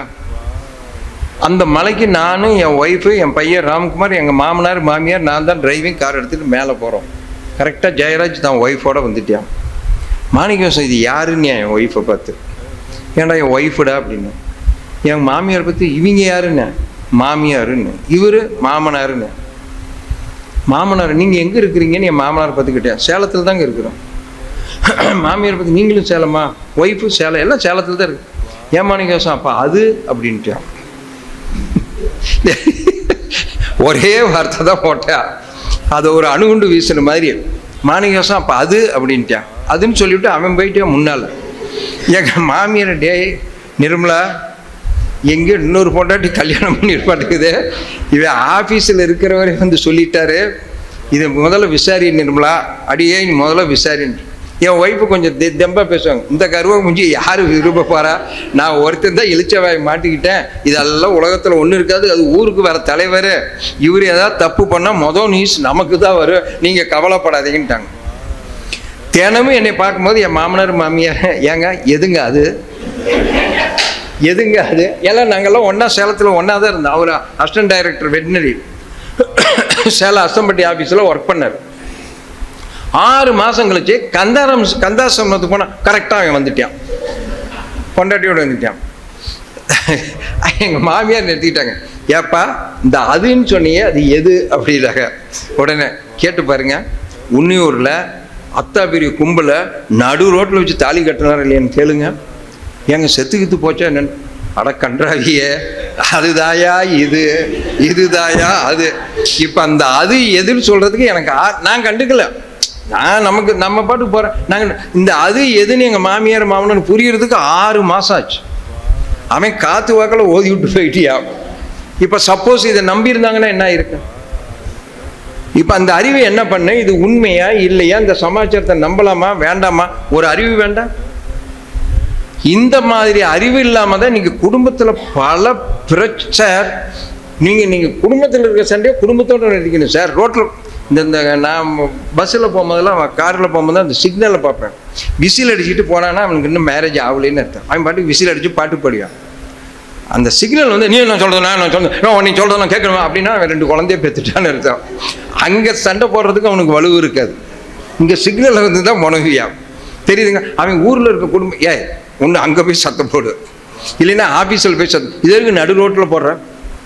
இப்போ எவ்வளோ பைத்தியக்காரத்தை நம்ம செஞ்சுட்டு இருக்கிறாங்க நினச்சி பாருங்க. ஒரு தகராறுன்னு வந்தால் ஒன்று அனுசரிச்சு போ, இல்லைன்னா விலகி போ. அதையே நோண்டிகிட்டு இருக்க நடு ரோட்டில் வந்து. இப்போ இந்த அறிவு எங்கே இருக்குது நம்மக்கிட்ட சார்? இதை நம்ம ஆராய்ச்சி பண்ணணுமா வேண்டாமா சார்? இப்போ குடும்பத்தில் தகராறு இல்லாமல் யாராவது ஒருத்தர் கை தூக்குங்க, நாங்கள் தகராறே இல்லாமல் வாழ்கிறோம்னா ஒருத்தர் கூட இருக்க முடியாது. தன விடிஞ்சால் நம்ம இதில் தாங்க நாங்கள் வாழ்ந்துக்கிட்டே இருக்கிறோம் தான் நம்ம சொல்லுவோம். இப்போ எல்லா குடும்பமும் அப்படி தான் இருக்கு. அப்போ இந்த அறிவு என்ன சொல்லும், அது உண்மையா பொய்யா கொஞ்சமாவது சிந்திக்கணுமா இல்லையா? அப்ப எது நல்லது எது கெட்டது என்பதை நான் நிர்ணயிக்க முடியாது. என் கருமையத்தில் என்ன பதிவாக இருக்கிறதோ அதற்கு தக்கவாறு தான் மனைவியோ கணவனோ குழந்தைகளோ அம்மா அப்பாவோ மாமியார் மாமனோரோ அமைவார்கள். அங்கிருந்து நமக்கு வரல. எங்க இருந்தது ஏற்கனவே சரக்கு? என் கருமையத்தில் இருக்கிறது தான் அமைவாங்களே தவிர தீதும் நன்றும் எவனும் ஒன்றும் பண்ண முடியாது. நம்ம லட்சணம் என்னவோ அதுக்கு தகுந்த மாதிரி தான் ஆள் இருப்பாங்க. ஒரு இம்மி கூட பெசகாது. கடவுள் இறைவன் இளிச்சவாயன் அல்ல. சும்மா வேண்டுதலான்னுட்டா இதை வேணா இதை கொடுப்பாரு, அதை வேணா அதை கொடுப்பாரு. நம்மளும் இதெல்லாம் மாதிரி பைத்தியக்காரத்தான் தான் பண்ணிட்டு இருப்போம். அப்போ அவர் தான் எல்லா ஞானிகளும் இதை சொல்கிறாங்க. அந்த பேரறிவை நீ உணர ஆரம்பித்தால் தானாகவே உன் பதிவுகளிலிருந்து நீ வெளியேறலாம். அந்த அறிவை அறிய வேண்டும் சொல்கிறாங்களா இல்லையா? அப்போ அந்த அறிவை அறிவதற்கான வழிமுறைகள் என்ன? அதுதான் மகரிஷி சொல்றார். உடற்பயிற்சி, காயக்கல்பம், தியானம், தற்சோதனை. எத்தனை பெரிய ஆளாக இருந்தாலும் இந்த 4 பேக்கேஜ் கொடுக்குறாங்க. அதுக்கு அடுத்தது அறநெறி வாழ்க்கைன்னு ஒன்று இருக்குது. என்ன வாழ்க்கைங்க? அறநெறி வாழ்க்கைன்னு என்ன? ஒழுக்கம், கடமை, ஈகை. இந்த 3ஓடையும் இதையும் வச்சுக்கிட்டீங்கன்னா தான் வாழ்க்கை சுபிட்சமாக போக முடியும். இந்த இறைவன் நம் உள்ளேயே இருந்து விளையாண்டு கொண்டு இருக்கின்றானே தவிர நமக்கு நம்ம சொல்லுவோமா இல்லையா, கடவுளை என் தலையில எழுதி விட்டான்டா. இப்போ எல்லாருமே சொல்லியிருப்போம். அனுபவம் இருக்குதா இல்லையா? அவர் என்ன பார்பர் ஷாப்பாக வச்சு நடத்திட்டு இருக்கிறார். ஒவ்வொருத்தையும் முடியும் பிடிச்சி எழுதுறதுக்கு. எனக்கு மட்டும் எழுதி விட்டாரு. அது என்ன 800 கோடி மக்கள் உங்களுக்கு மட்டும் தனியாக ஒரு ஃபோக்கஸ் பண்ணி பார்க்குறாரா? யார் செஞ்ச வினைகள்? நானோ என் முன்னோர்களோ செய்ததற்கு ஏற்பதான் என் குடும்பம் அமையுமே தவிர நீங்கள் நினைக்கிற மாதிரி அமையாது. நினைப்பதெல்லாம் நடந்து விட்டால் யாராவது நினைக்க மாதிரி நடந்திருக்குது? நினைக்கிற மாதிரி நடக்காதுன்னு தெரியும். அப்புறம் என் நினைப்பை கொண்டு போய் வைக்கிறீங்க. என் புருஷன் இப்படி இருக்கணும், என் பொண்டாட்டி இப்படி இருக்கணும். கிறுக்குன்னு அர்த்தம். நீங்க கற்பனை பண்ணிட்டு இருக்க முடியாது.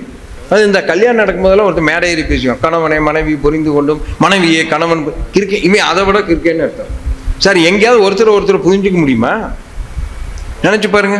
என் நல்லது கெட்டதை அனுபவிக்க நான் தனி, என் மனைவி தனி, என் அம்மா அப்பா தனி, எனக்கு குழந்தைகள் தனி. எல்லாமே அவரவர்கள் பதிவுக்கேற்ப அவர்கள் அனுபவித்துத்தான் ஆற வேண்டுமே தவிர நான் நினைக்கிற மாதிரி அவர்கள் இருக்க மாட்டார்கள்.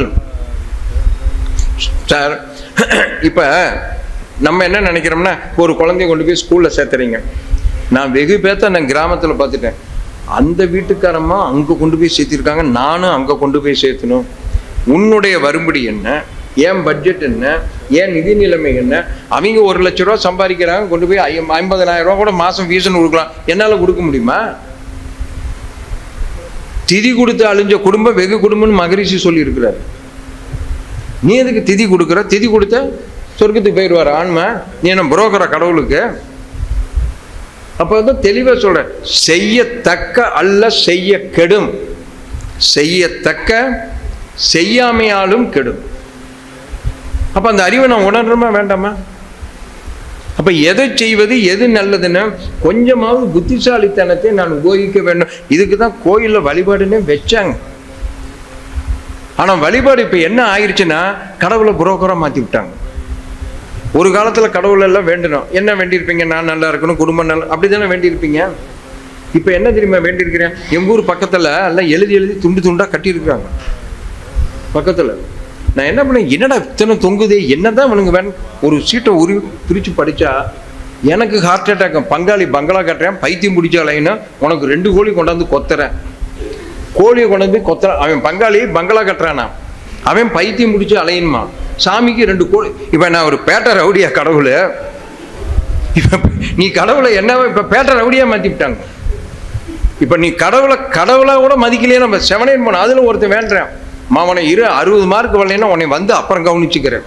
உனக்கு தேங்காயும் கிடையாது, மாங்காயும் கிடையாது. இப்ப கடவுளை அப்ப என்ன நினைக்கிறேன்?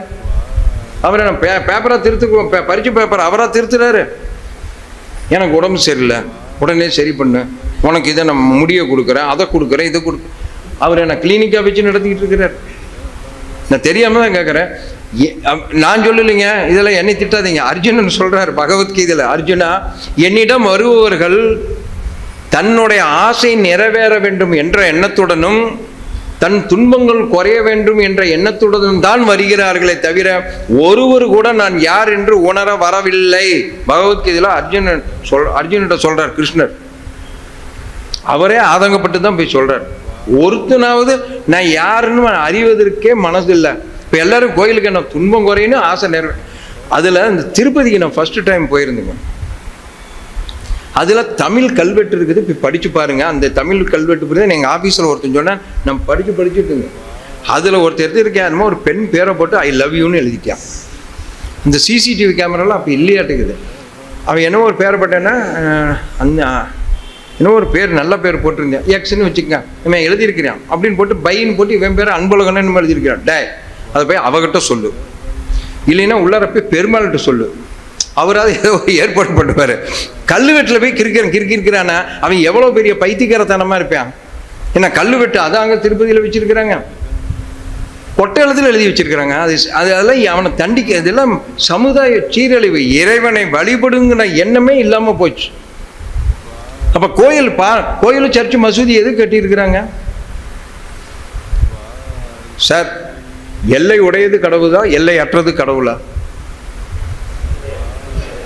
கடவுள்னா எல்லை உடையதா, எல்லை அற்றதா? எல்லை அற்றது. கடவுள் நிரந்தரமானவரா, அப்பப்போ தோன்றி இயங்கி செத்து போயிடுவாரா? இந்த ரெண்டு குணமும் இருக்கிறதான கடவுள். நான் கேட்குறேன், இந்த பூமியில் உட்காந்துருக்கேன், இந்த பூமி எல்லை உடையதா, எல்லை அற்றதா? எல்லை உடையதுன்னா பூமி கடவுளா? என்ன முழிக்கிறீங்க? நீ சொல்லிட்டு போயிடுவ, இன்னைக்கு ராத்திரி சாமி கண்ணை குத்துச்சுன்னா யாரா வாக்குறது?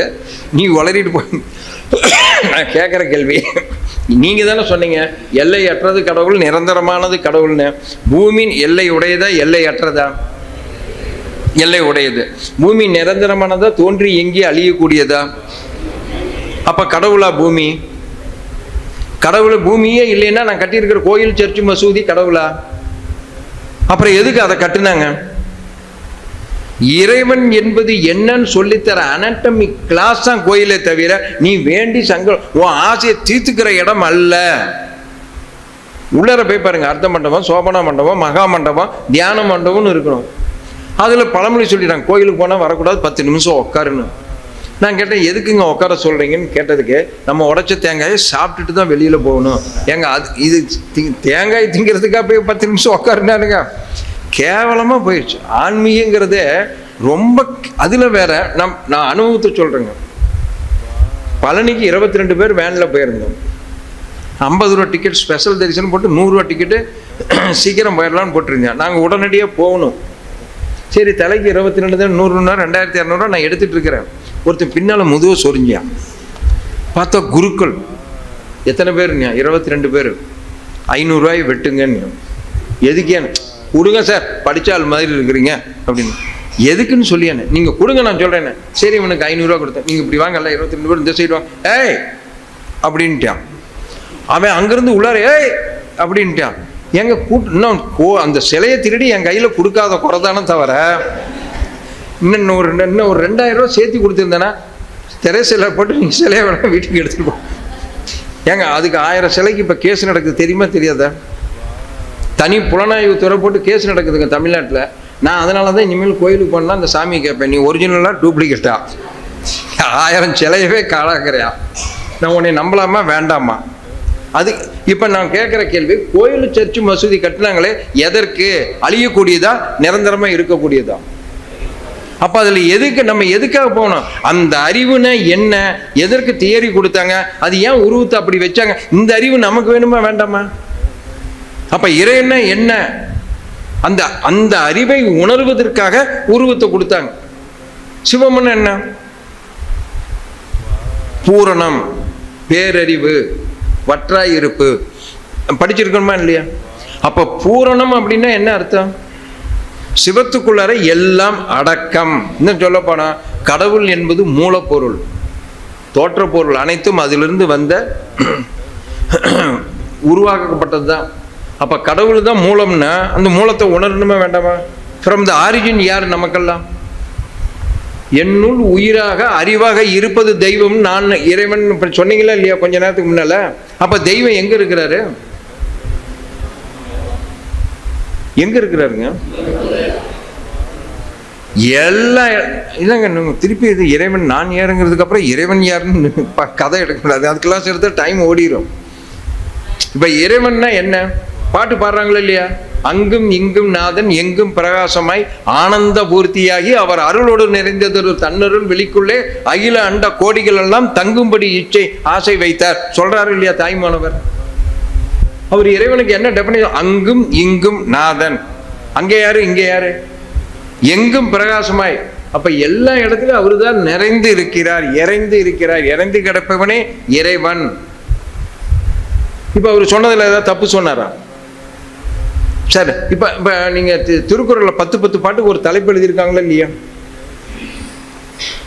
1300 எத்தனை தலைப்பு? 10 பாட்டுக்கு ஒரு தலைப்புனா அப்போ எத்தனை தலைப்பு இருக்குது? 100. முதல் 10 பாட்டுக்கு என்ன தலைப்பு கொடுத்தாரு? எங்கள் மாப்பிள்ளை சொல்லுவார், கடவுள் வாழ்த்து. கடவுள் வாழ்த்துல அந்த 10 பாட்டில் யாரை வாழ்த்தி இருக்கிறாரு? கண்டிப்பா உங்களையும் நம்மளையும் இல்லை, அது கன்ஃபார்ம் தானே. அப்ப அவர் 10 பாட்டில் யாரை வாழ்த்துறாரு? என்னங்க மௌனமா இருக்கிறீங்க? கடவுளை வாழ்த்திருக்காரு. முதல் பாட்டு என்ன அர்த்தம்? என்ன போனார் தமிழ் உரையை கொண்டு வாங்க. பாட்டை இவ்வளவு வேகமா சொன்னீங்க, அர்த்தம் என்னன்னு எல்லாம் முழிக்கிறீங்க. அகர முதலில் எழுத்தெல்லாம் ஆங்கிற எழுத்துக்களுக்கு முதன்மையானவன். இக்குனா கூட அங்கு தொக்கி நிற்கிறது. ஆதி பகவன் முதற்றே உலகு. ஆதின்னு என்ன? From the origin, from the beginning, from the மூலம். அவரு முதற்றே உலகு. இந்த உலகம் தோன்றுவதற்கு முன்னாலும் ஒவ்வொரு பொருளுக்குள்ளரும் முதன்மையாக இருப்பதுவே அதுதான். அப்ப அங்கும் இங்கும் நாதன் இவர் சொன்னாரு, தப்பா சொன்னாங்களா கரெக்டா சொன்னாங்களா? நீ சொன்ன நம்ப மாட்டேங்க. நம்ம மனம் என்ன பண்ணும்னா, ஒன்றுல ஃபோக்கஸ் ஆயிடுச்சுன்னா அதை மறக்கவே முடியாது. இன்னும் உருவத்தை விட்டு நம்ம ஆளுங்க இங்கேயே நம்ம அறிவு திருக்கோயில பேராசிரியர் இருக்கிறாங்க, இன்னும் உருவத்தை விட்டு வெளியில வராத ஆசிரியர்களும் இருக்கிறோம். நான் சொல்றது பொய் இல்லைங்க, உண்மையை சொல்றேன். நான் சிக்கிக்கிட்டேன் அப்படி. ராஜ ரிஷின்னு ஒரு சினிமா படம் வந்தது, பார்த்தீங்களா சார்? டைம் என்ன, எத்தனை மணிக்குங்க? 8 வரையிலும் பேசலாமா இல்லை 7:30? 7:45 முடிச்சிடலாமா? ஏன்னா சரிங்க, 7:45 முடிச்சுக்கலாம். நீங்கள் சொல்லுங்க, இல்லைன்னா நான் பாட்டுக்கு போயிட்டு இருப்பேன். அப்புறம் காலையில் வெடிஞ்சிடும். எல்லாரும் என்னை திட்டிட்டு போயிடுவாங்க, இவன் வந்தேன் பாரு விடிய விடிய கிளாஸ் எடுத்துகிட்டு போயிட்டான்னு. கொஞ்சம் அப்பப்போ கொஞ்சம் சிக்னல் காமிச்சிருங்க. ரைட். இப்போ அந்த ராஜரிஷின்னு படம் வந்தோடனே அதில் அந்த கதையில் விஸ்வாமித்திரர் கௌசிக மன்னன் திரிசங்குக்கு தன்னுடைய வலிமையை கொடுத்து நீ பூத உடலோட சொர்க்கத்துக்கு போன்னு அமுச்சு விடுவார். அங்கே complete empty space, absolute space. எந்த பொருள் நுழைந்தாலும் உடச்சி தூக்கி எறிஞ்சிடும். நம்ம இப்போ கையை கொண்டு போய் நீட்டிங்கன்னா இல்லை அணுவா சதற அடிச்சுப்படும். அதுக்கு அந்த குணம் உண்டு. அந்த கருந்துளைக்கு எது அதை தான் என்ன சொல்லுவாங்க, கருந்துளை சாப்பிட்டுச்சுப்பாங்க.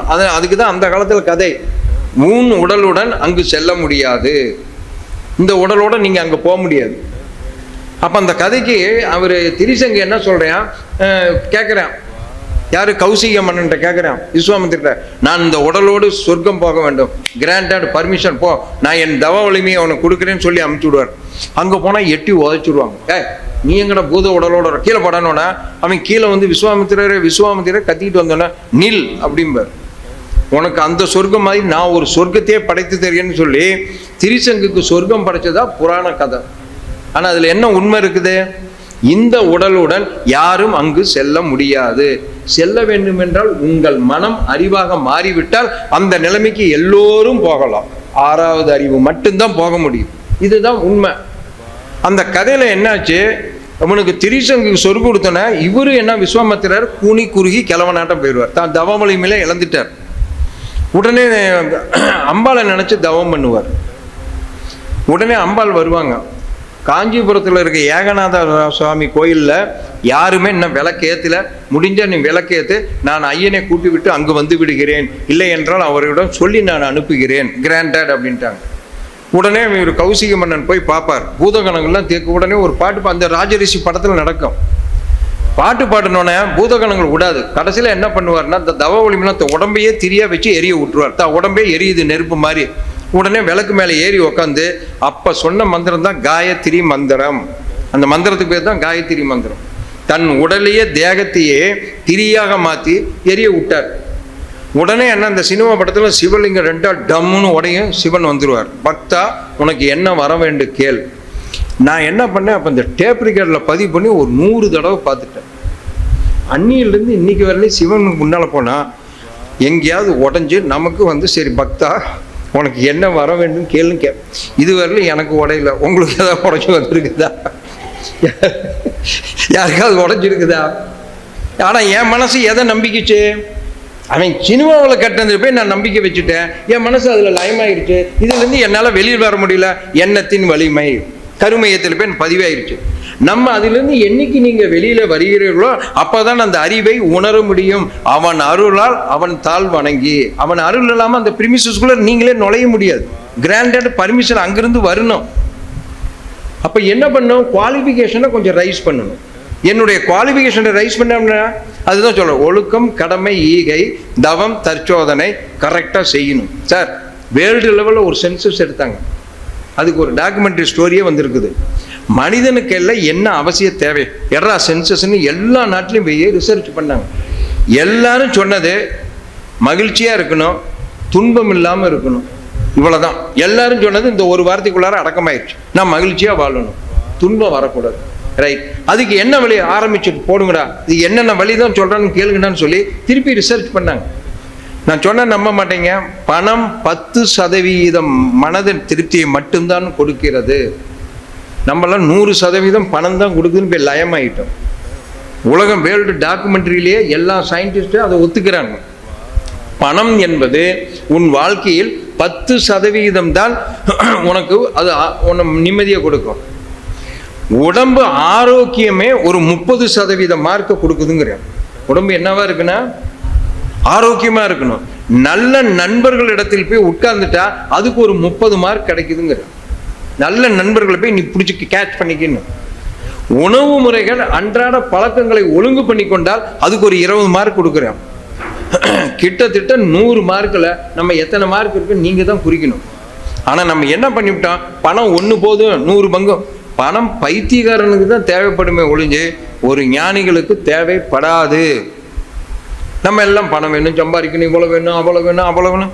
என்ன பண்ண போறோம், நம்ம சாப்பிட்டா போக போறோம், இல்லை போகும்போது கொண்டு போக போறோமா? அதுல தவறா ஒரு பழமொழி வச்சிருக்கிறோம், தனக்கு மிஞ்சினது தான் அப்படின்னு. என்ன அர்த்தம் சொல்றீங்களோ இல்லையா? தனக்கு மிஞ்சினது தான் அப்படின்னா என்ன அர்த்தங்க? என்னங்க எல்லாம் படிச்சீங்களா உட்காந்து? எனக்கு போவதான் மீதிய தயவு செய்து பழமொழியுடைய உள் கருத்து வேற, மண்ணிலிருந்து ஒழுங்கு பண்ணிக்குங்க. தனக்குன்னு மிஞ்சியது தான் தானமும் தர்மமும். நீங்க பழமொழியை மாத்தாதீங்க. உங்க ஆன்மாவுக்கு உங்க பொண்டாட்டியோ புள்ளக்குட்டியோ நகையோ சொத்தோ பணமோ ஒரு காக்கா ஈ குஞ்சு வராது. என்ன கூட வரும்? நீ செய்த தானமும் தர்மம் மட்டும். தனக்குன்னு மிஞ்சியது தானமும் தர்மமுமே. புரியுதுங்களா? அந்த பழமொழியை போய் என்னவா மாத்திவிட்டீங்க, தனக்கு மிஞ்சினது தான். உனக்கு எது மிச்சம்னா அது ரெண்டும் தான் மிச்சமா இருக்கும். இதை இந்த பழமொழியை அப்படியே ரிவர்ஸ் அடிச்சுட்டாங்க. தனக்குன்னு மிஞ்சியது எதுன்னா நீ செய்திருக்கிற புண்ணிய பாவங்கள் தான். அந்த தானம் தர்மம் உன் ஆன்மா எங்க போனாலும் அது வந்துகிட்டே இருக்கும் கூட. அதுதான் உனக்கு உதவி செய்யும். அதுக்கு தான் மகரிஷி சொல்றார், நீ ஒழுங்கா அறநெறி வாழ்க்கையில் இருந்து பழகு. இப்ப நம்ம என்ன பண்றோம்? அப்ப அந்த அறிவு திருவிளையாடல் ஒண்ணு வச்சிருக்குது. அது என்ன விளையாட்டு? எந்த மனிதன், எந்த விலங்கு, எந்த குணாதிசயங்கள் இருந்தாலும் அதுக்கு பேரலாம் இன்னொரு சமன்படுத்துதல். இறைவன் நல்லவரா? உங்களை கேள்வி கேட்கிறேன். இறைவன் நல்லவரா சொல்லுங்க. கிடையவே கிடையாது. அடுத்தது, சரி இறைவன் கெட்டவரா? கிடையவே கிடையாது. இறைவன் நல்லவரும் இல்லை கெட்டவரும் இல்லை, சமமானவர். மறந்துடாதீங்க.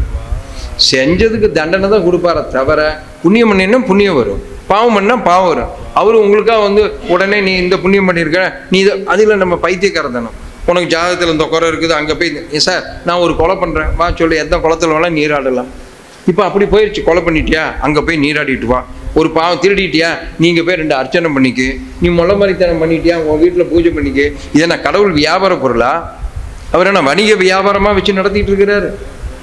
நம்ம இப்போ கடவுளையே வியாபார பொருளாக வேற மாற்றிக்கிட்டோம். அவர் என்ன நம்ம கூப்பிட்டா மடியில் உக்காந்துக்கிற மாதிரி. கடவுள் என்பது சமமானவர். நீ இருக்கிற இடத்துல உன் எதிரியே இருப்பாங்க சார். இப்போ நான் சொல்கிறேன், இப்போ இன்னொன்று பாருங்க, ஒரு யானை குட்டி போடுது சார். ஒரு சிறுத்தை அந்த குட்டியை போய் குட்டி போட போட அதை அடித்து கடிக்குது. எங்கே அந்த யானை குட்டி போடுற வழியை தாங்குமா, இல்லை சிறுத்தையை வாங்கி அடிக்குமா? இதை இறைவன் ஏன் படைச்சா இந்த குணத்தை? நினச்சி பாருங்க, நல்லா நினச்சி பாருங்க. 2வது சீகல்னு ஒரு பறவை இருக்குது, கேள்விப்பட்டிருக்கிறீங்களா சார்? கஷ்டமே படாதுங்க. அதெல்லாம் ஒரு 10 சீகல் வரிசையாக உக்காந்துக்கும். அது என்ன பண்ணும்னா, அதுக்கு உணவு வேணும்ல சாப்பாட்டுக்கு. அது என்ன பண்ணும்னா, இந்த கடல் மணலுக்குள்ளார போய் ஓட்டையை போட்டு குஞ்சு போட்டு முட்டை போட்டிருக்கும். அதுக்கு தீனி இந்த குஞ்சு கடலுக்குள்ளார போய் ஒரு 2 மீனை பிடிச்சிட்டு வரும். அலைஞ்சு திரிஞ்சு ஒரு 10 மணி நேரம் அலைஞ்சு ஏதாவது 2 மீனை கொண்டு வரும். இந்த சீ கேர்ள்ஸுங்கிற பறவை பேட்டை ரவுடி மாதிரி ரவுண்டு கட்டி உக்காந்துட்டு ஓங்கி 2 தட்டு தட்டி அதை பிடிச்சி இது சாப்பிட்டுட்டு இருக்கும். இந்த குணத்தை ஏன் அது கடவுள் கொடுத்தாரு அதுக்கு? இதெல்லாம் சிந்திச்சு பார்க்கணும். சார், சப்பாத்தி கல்லின்னு கேள்விப்பட்டிருக்கிறீங்களா? பாலைவனத்தில் முளைக்கும். அந்த சப்பாத்தி கல்லியை யாரும் திங்கக்கூடாதுன்னு அதுக்கு இயற்கையான முள்ளா இருக்கும். பார்த்துருக்கிறீங்களா இல்லையா? அதை எந்த மிருகமாவது நாக்க வச்சுது ஒளிஞ்சுது. அப்ப சப்பாத்தி கல்லிய பாலைவனத்துல படைச்சிட்டு அதுக்குன்னு ஒரு ஒட்டகத்தை ரசிச்சு சாப்பிட்ற நாக்க கொடுத்து அதே பாலைவனத்துக்குள்ளார இறைவன் விட்டுருக்கிறாருன்னா அப்ப இறைவன் என்ன முட்டாளா? அப்ப இறைவன் முட்டாளா? இந்த நியதி எங்க நடக்கும்னா 6வது அறிவு அதனுடைய திருவிளையாடலை ரசிச்சால் எந்தெந்த குணம் சமதளப்படுத்துவதற்காக இயற்கை சீற்றத்தை இயற்கையில் இருக்கும் இதை சமன்படுத்துவதற்காக அந்தந்த உயிரினங்கள் வருகிறது. வைரஸ் கிருமி இன்னைக்கு வரலையும் வருதா இல்லையா? இறைவன் தானே வைரஸ் உருவாக்கி இருக்கிறாரு. அனைத்தும் இருப்பதுவே இறைவன் என்றால் அப்ப நமக்கு ஏன் கொரோனா வரும்னா? அப்ப அந்த வைரஸ் கிருமி எங்க சமன்படுத்துவதற்காக இறைவன் அந்த உயிரை படைத்திருக்கிறார். அவருடைய திருவிளையாடல் தானே தவிர ஏற்றுக்கொண்டு விட்டால் நீ செய்யறத ஒழுங்கா செய்ய, உனக்கு எதுவும் வராது. காட்டுல சிறுத்தையெல்லாம் இருக்குதா இல்லையா? பழைய காலத்து முனிவர் காட்டுல போதாலும் தியானம் பண்ணாங்க. ஏன் சிங்கம் புலி அவங்கள கடிக்காதா? அதுல ஒரு ஜோக்கு கதை ஒண்ணு போட்டிருந்தாங்க. ஒரு போன மாசம் படிச்சேன். ஒரு அம்மா அப்பா ஒரு பையன் காட்டுல போய் தங்கிக்கிட்டாங்க. அம்மா பாத்ரூம் வராங்கன்னு ஏந்திரிச்சாங்க. ஏந்திச்சு தனியாக தூரம் போவோம். இவன் பையன் பயந்துட்டான். அப்பா அம்மா போகிறாங்க, வா நம்ம போகலாம், இருட்டுக்குள்ளார போகிறாங்க. அங்கே போனால் ஒரு சிங்கம் கரெக்டாக உட்காந்துருக்குது. அம்மா போய் முன்னால் உட்காந்தோன்னா பயந்துட்டு நடுங்கிட்டாங்க.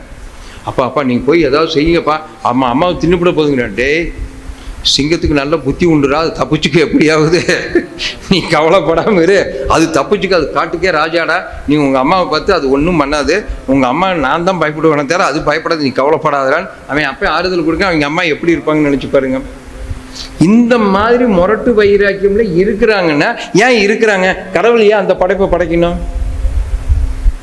இப்போ இதெல்லாம் இருக்குதா இல்லையா? இப்போ இதையெல்லாம் சமன்படுத்துவதற்காக இப்போ அக்ரிகல்ச்சரில் இருக்கிற இந்த மயிலை பற்றி ஒருத்தர் விவசாய கண்காட்சியில் ஒருத்தன் கேள்வி கேட்குறேன். விவசாயியை, சார் மயிலை போட்டுட்டீங்க, நாங்கள் கடலையும் விதைக்க முடியல, நெல்லையும் விதைக்க முடியல, நாங்கள் எப்படி எடுக்கிறதுன்னு. இயற்கை கரெக்டாக இருக்கிறது, நாம் அதை கெடுத்து விட்டோம். என்ன சார் மயில் பெருகி போச்சு? மயில் பெருகல, ஓனாயும் நரிக்குட்டியும் நம்ம ஒழிச்சு விட்டோம். 6வது அறிவு. இப்போ நரியும் காணோம், ஓனாயும் காணோம். அந்த மயில் முட்டையை சாப்பிட்றதுக்கு 2-3 விலங்கு பேரை சொன்னார். அது எனக்கு பேர் ஞாபகம் இல்லை. அதெல்லாம் இருந்ததெல்லாம் நம்ம அடிச்சு சாப்பிட்டுட்டாங்க மனுஷனுங்க. அப்புறம் மயில் பெருகாம என்ன பண்ணுங்கிறார் அவர் கேள்வி. இயற்கையில் இருக்கும் சமன்பாட்டை நாம் தெரிந்து கொள்ளவில்லை. அப்ப என்னமோ எதிரி நாட்டில் வாழக்கூடாது, எனக்கு எதிரியே இருக்கக்கூடாது, பைத்தியம்னு அர்த்தம். முதல்ல எல்லாமே இயற்கை சமன்பாட்டிற்காக ஒவ்வொருத்தரும் உலகில் படைப்பாக படைக்கப்பட்டு இருக்கிறங்கிற அறிவு நமக்கு வேணும். அவர் இது பெரிய திருவிளையாடலாம் நடத்திட்டு இருக்கிறார்.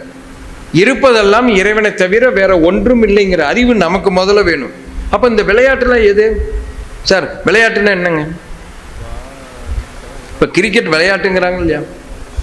இந்த சைடு 11 பேர், அந்த சைடு 11 பேர் இருக்கிறாங்களா இல்லையா? இப்ப நியூஸ்ல வர்றது இந்த 11 22 பேர்த்த காமிக்கிறாங்களா? 22,000 பேரை குறிச்சு டிவியில அவன் தனித்தனியா காமிக்கிறாங்களா? யாரை அதிகம் காமிக்கிறாங்க? யாரை காமிக்கிறாங்க?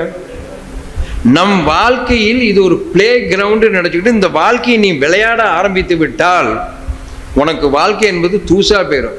இதை நீ பாரமாக நினைத்து விட்டால் உன்னால் ஒரு அங்குலம் கூட ஏற முடியாது, முன்னேற முடியாது. இது ஒரு திருவிளையாடல் மேடை. நீ கோதாவில் போய் இறங்கிடு. ஒன்று உனக்கு வெற்றியோ தோல்வியோ 2ல் 1 தான் கிடைக்கும். நீ வெற்றி அடைஞ்சாலும் தோல்வி அடைஞ்சாலும் நீ உள்ளார போயிருக்க, உனக்கு சரித்திரத்தில் இடம் உண்டு. ஆனால் வேடிக்கை பார்க்குறோன்னா போய் தொலைஞ்சிடாத. இதான் சொல்கிறாங்க, சயின்டிஸ்டே சொல்கிறாங்க. இப்போ விளையாட்டை வேடிக்கை பார்க்குறோம், எங்கேயாவது பேப்பரில் வருமா நியூஸு? வெற்றியோ தோல்வியோ பூந்து விளையாடு, இது ஒரு பிளே கிரவுண்டு. சார், நான் சேலத்தில் குடியிருக்கும் மாடியில் இருந்தேன்.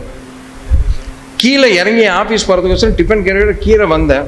கீழே வீட்டுக்காரமா, சார் ஒரு நிமிஷம் நின்றுங்க, இது பாருங்க எலக்ட்ரிக் பில்லு அது என்னமோ இந்த 3 வருஷம் ஆனால் டெபாசிட்னு ஒன்று கட்டணுமா, அதை காமிச்சு சார் 3000 ரூபா போட்டிருக்கிறாங்க, இது வீட்டு ஓனர் கட்டணுமா நம்ம கட்டணுமா, நீங்கள் என்ன கட்ட போகிறீங்கன்னு. எனக்கு தெரியாது, இல்லை ஒய்ஃபு தாம்மா, நான் இது தெரியாது, இருந்தாலும் பார்க்குறேன்னு பார்த்தா கண்ணாடியை மறந்து வச்சுட்டு வந்துட்டேன். டேய் ராமுன்னு அவன் எட்டி பார்த்தேன். என்னப்பா அப்படிங்க, கண்ணாடி டேபிள் இருக்கும் எடுத்துட்டு உடனே, போப்பா உனக்கு ஒரு வேலை இல்லை, நீ வந்து எடுத்துக்கிட்டான். இருங்க நான் பரவாயில்ல, நான் போய் எடுத்துகிட்டு அந்த அம்மா சொன்னேன், இருங்கம்மா அந்த டெபாசிட்டுங்கிறது அவன் 3 வருஷம் 4 வருஷத்துக்கூட எலக்ட்ரிக்கல் வசூலிப்பாங்க. அது திரும்பி வராத பணம் தான். வீட்டுக்காரரை கேட்போம், கொடுத்தா கொடுக்கட்டும், இல்லைன்னா நம்ம கட்டித்தாம ஆகணும், வேறு தலையெழுத்துலேயும் பேசிகிட்டு இருக்கும் போதே அவன் என்ன பண்ணியான், ராம்குமார் கீழே இறங்குறான், மேலே ஓடுறான், கீழே இறங்குறான். ஒரு 5-6 பசங்களை சனிக்கிழமை ஒரு 10 பேரை வச்சுட்டு 30 இடம் மேலங்கிலேயே இறங்கிட்டு வந்தேன். நான் டக்குன்னு கையை பிடிச்சிட்டேன், நில்டா அப்படின்னு. என்னப்பா அப்படின்னு. நான் என்னடா சொன்னேன் உங்கள்கிட்ட, கண்ணாடி எடுத்துகிட்டு வா அப்படின்னு. நீ என்னடா சொன்னேன்னு, என்னால் முடியாதப்பான்னு சொன்னேன். நீ எத்தனை தடவை இப்போ மேலேயும் கீழே ஏறியேன், நான் ஒரு 10-20 தடவை ஏறிட்டேன். ஏன்டா ஒரு தடவை இந்த கண்ணாடி எடுத்துகிட்டு வர முடியாதாடுன்னு. அவன் எனக்கு கிளாஸ் எடுத்துட்டான். நீ சொன்னது வேலை, நான் செஞ்சது விளையாட்டுன்ட்டான். அவன் என்ன சொல்கிறான், நீ எனக்கு வேலை சொன்ன, அது கஷ்டமாக இருக்குது, ஆனால் நான் விளையாண்டுட்டேன், அது எனக்கு எளிதில் இருக்குது. நாம் வேலை என்று இந்த பிறப்பை நினைத்தால் உங்களால் ஒரு அங்குலம் கூட முன்னேற முடியாது. இது ஒரு பிளே கிரவுண்ட், விளையாட ஆரம்பித்து விட்டால் அனைவரும் மோதி பார்க்கலாம், விளையாண்டு பார்க்கலாம், ஜெயித்து காட்டலாம். இதுதான் திருவிளையாடல். புரியுதா இல்லைங்களா? அப்போ நான் என்ன செய்யணும், எல்லாம் மகிழ்ச்சி கொடுத்துட்டார். ஒழுக்கம், கடமை, ஈகை, உணவில் ஒழுங்கு, அடுத்தது உடற்பயிற்சி, காய்கறிகளும் தியானம். முன்னேற முடியுமா முடியாதா? இதுக்கு எவ்வளோ நேரம் நீங்கள் செலவழிக்க போகிறீங்க? 2 hours அதிகபட்சம். எத்தனை நேரம் வெட்டி கதை அடிக்கிறான்? அதுவும் தாவாங்கொட்டையில் கையை வச்சுட்டு பக்கத்து வீட்டுக்காரன் கதையெல்லாம் பேசிட்டு இருக்கிற. நம்ம கதையை யாரும் பேச மாட்டாங்க. நீங்கள் தாவாங்கொட்டையில் கையை வச்சா பக்கத்து வீட்டுக்காரங்க தான் அங்கே சினிமா படம் ஓடிட்டு இருக்குதுன்னு அர்த்தம். அவங்க கதையை பேச மாட்டாங்க. இப்போ இதுக்கு எவ்வளோ நேரம்? ஒரு 2 hours வந்து மன்றத்தில் வந்து ஒழுங்காக இதை செஞ்சால் என் அறிவில் நான் முன்னேற முடியுமா முடியாதா? அந்த அறிவு, அந்த விளையாட்டை இறைவனை உணர்வதற்காக பிறந்த நான், அதை உணர்வதற்காக தான் இங்கே அறிவு திருக்கோயில் இத்தனை பெரிய செலவு பண்ணி கட்டியிருக்காங்க. அதை பயன்படுத்துவது யாருடைய வேலை? எனது கடமைன்னு நினைக்கணும், எனது வேலை அல்ல, எனது. அப்படி நினைச்சாதான் நானும் எனது குடும்பமும் முன்னேற முடியும். இந்த அளவில் இந்த நிகழ்வை நான் நிறைவு செய்கிறேன். வாழ்த்துக்கள். வாழ்க வளமுடன், வாழ்க வளமுடன். வாழ்க வையகம், வாழ்க வையகம், வாழ்க வளமுடன், வாழ்க வையகம், வாழ்க வையகம், வாழ்க வளமுடன்.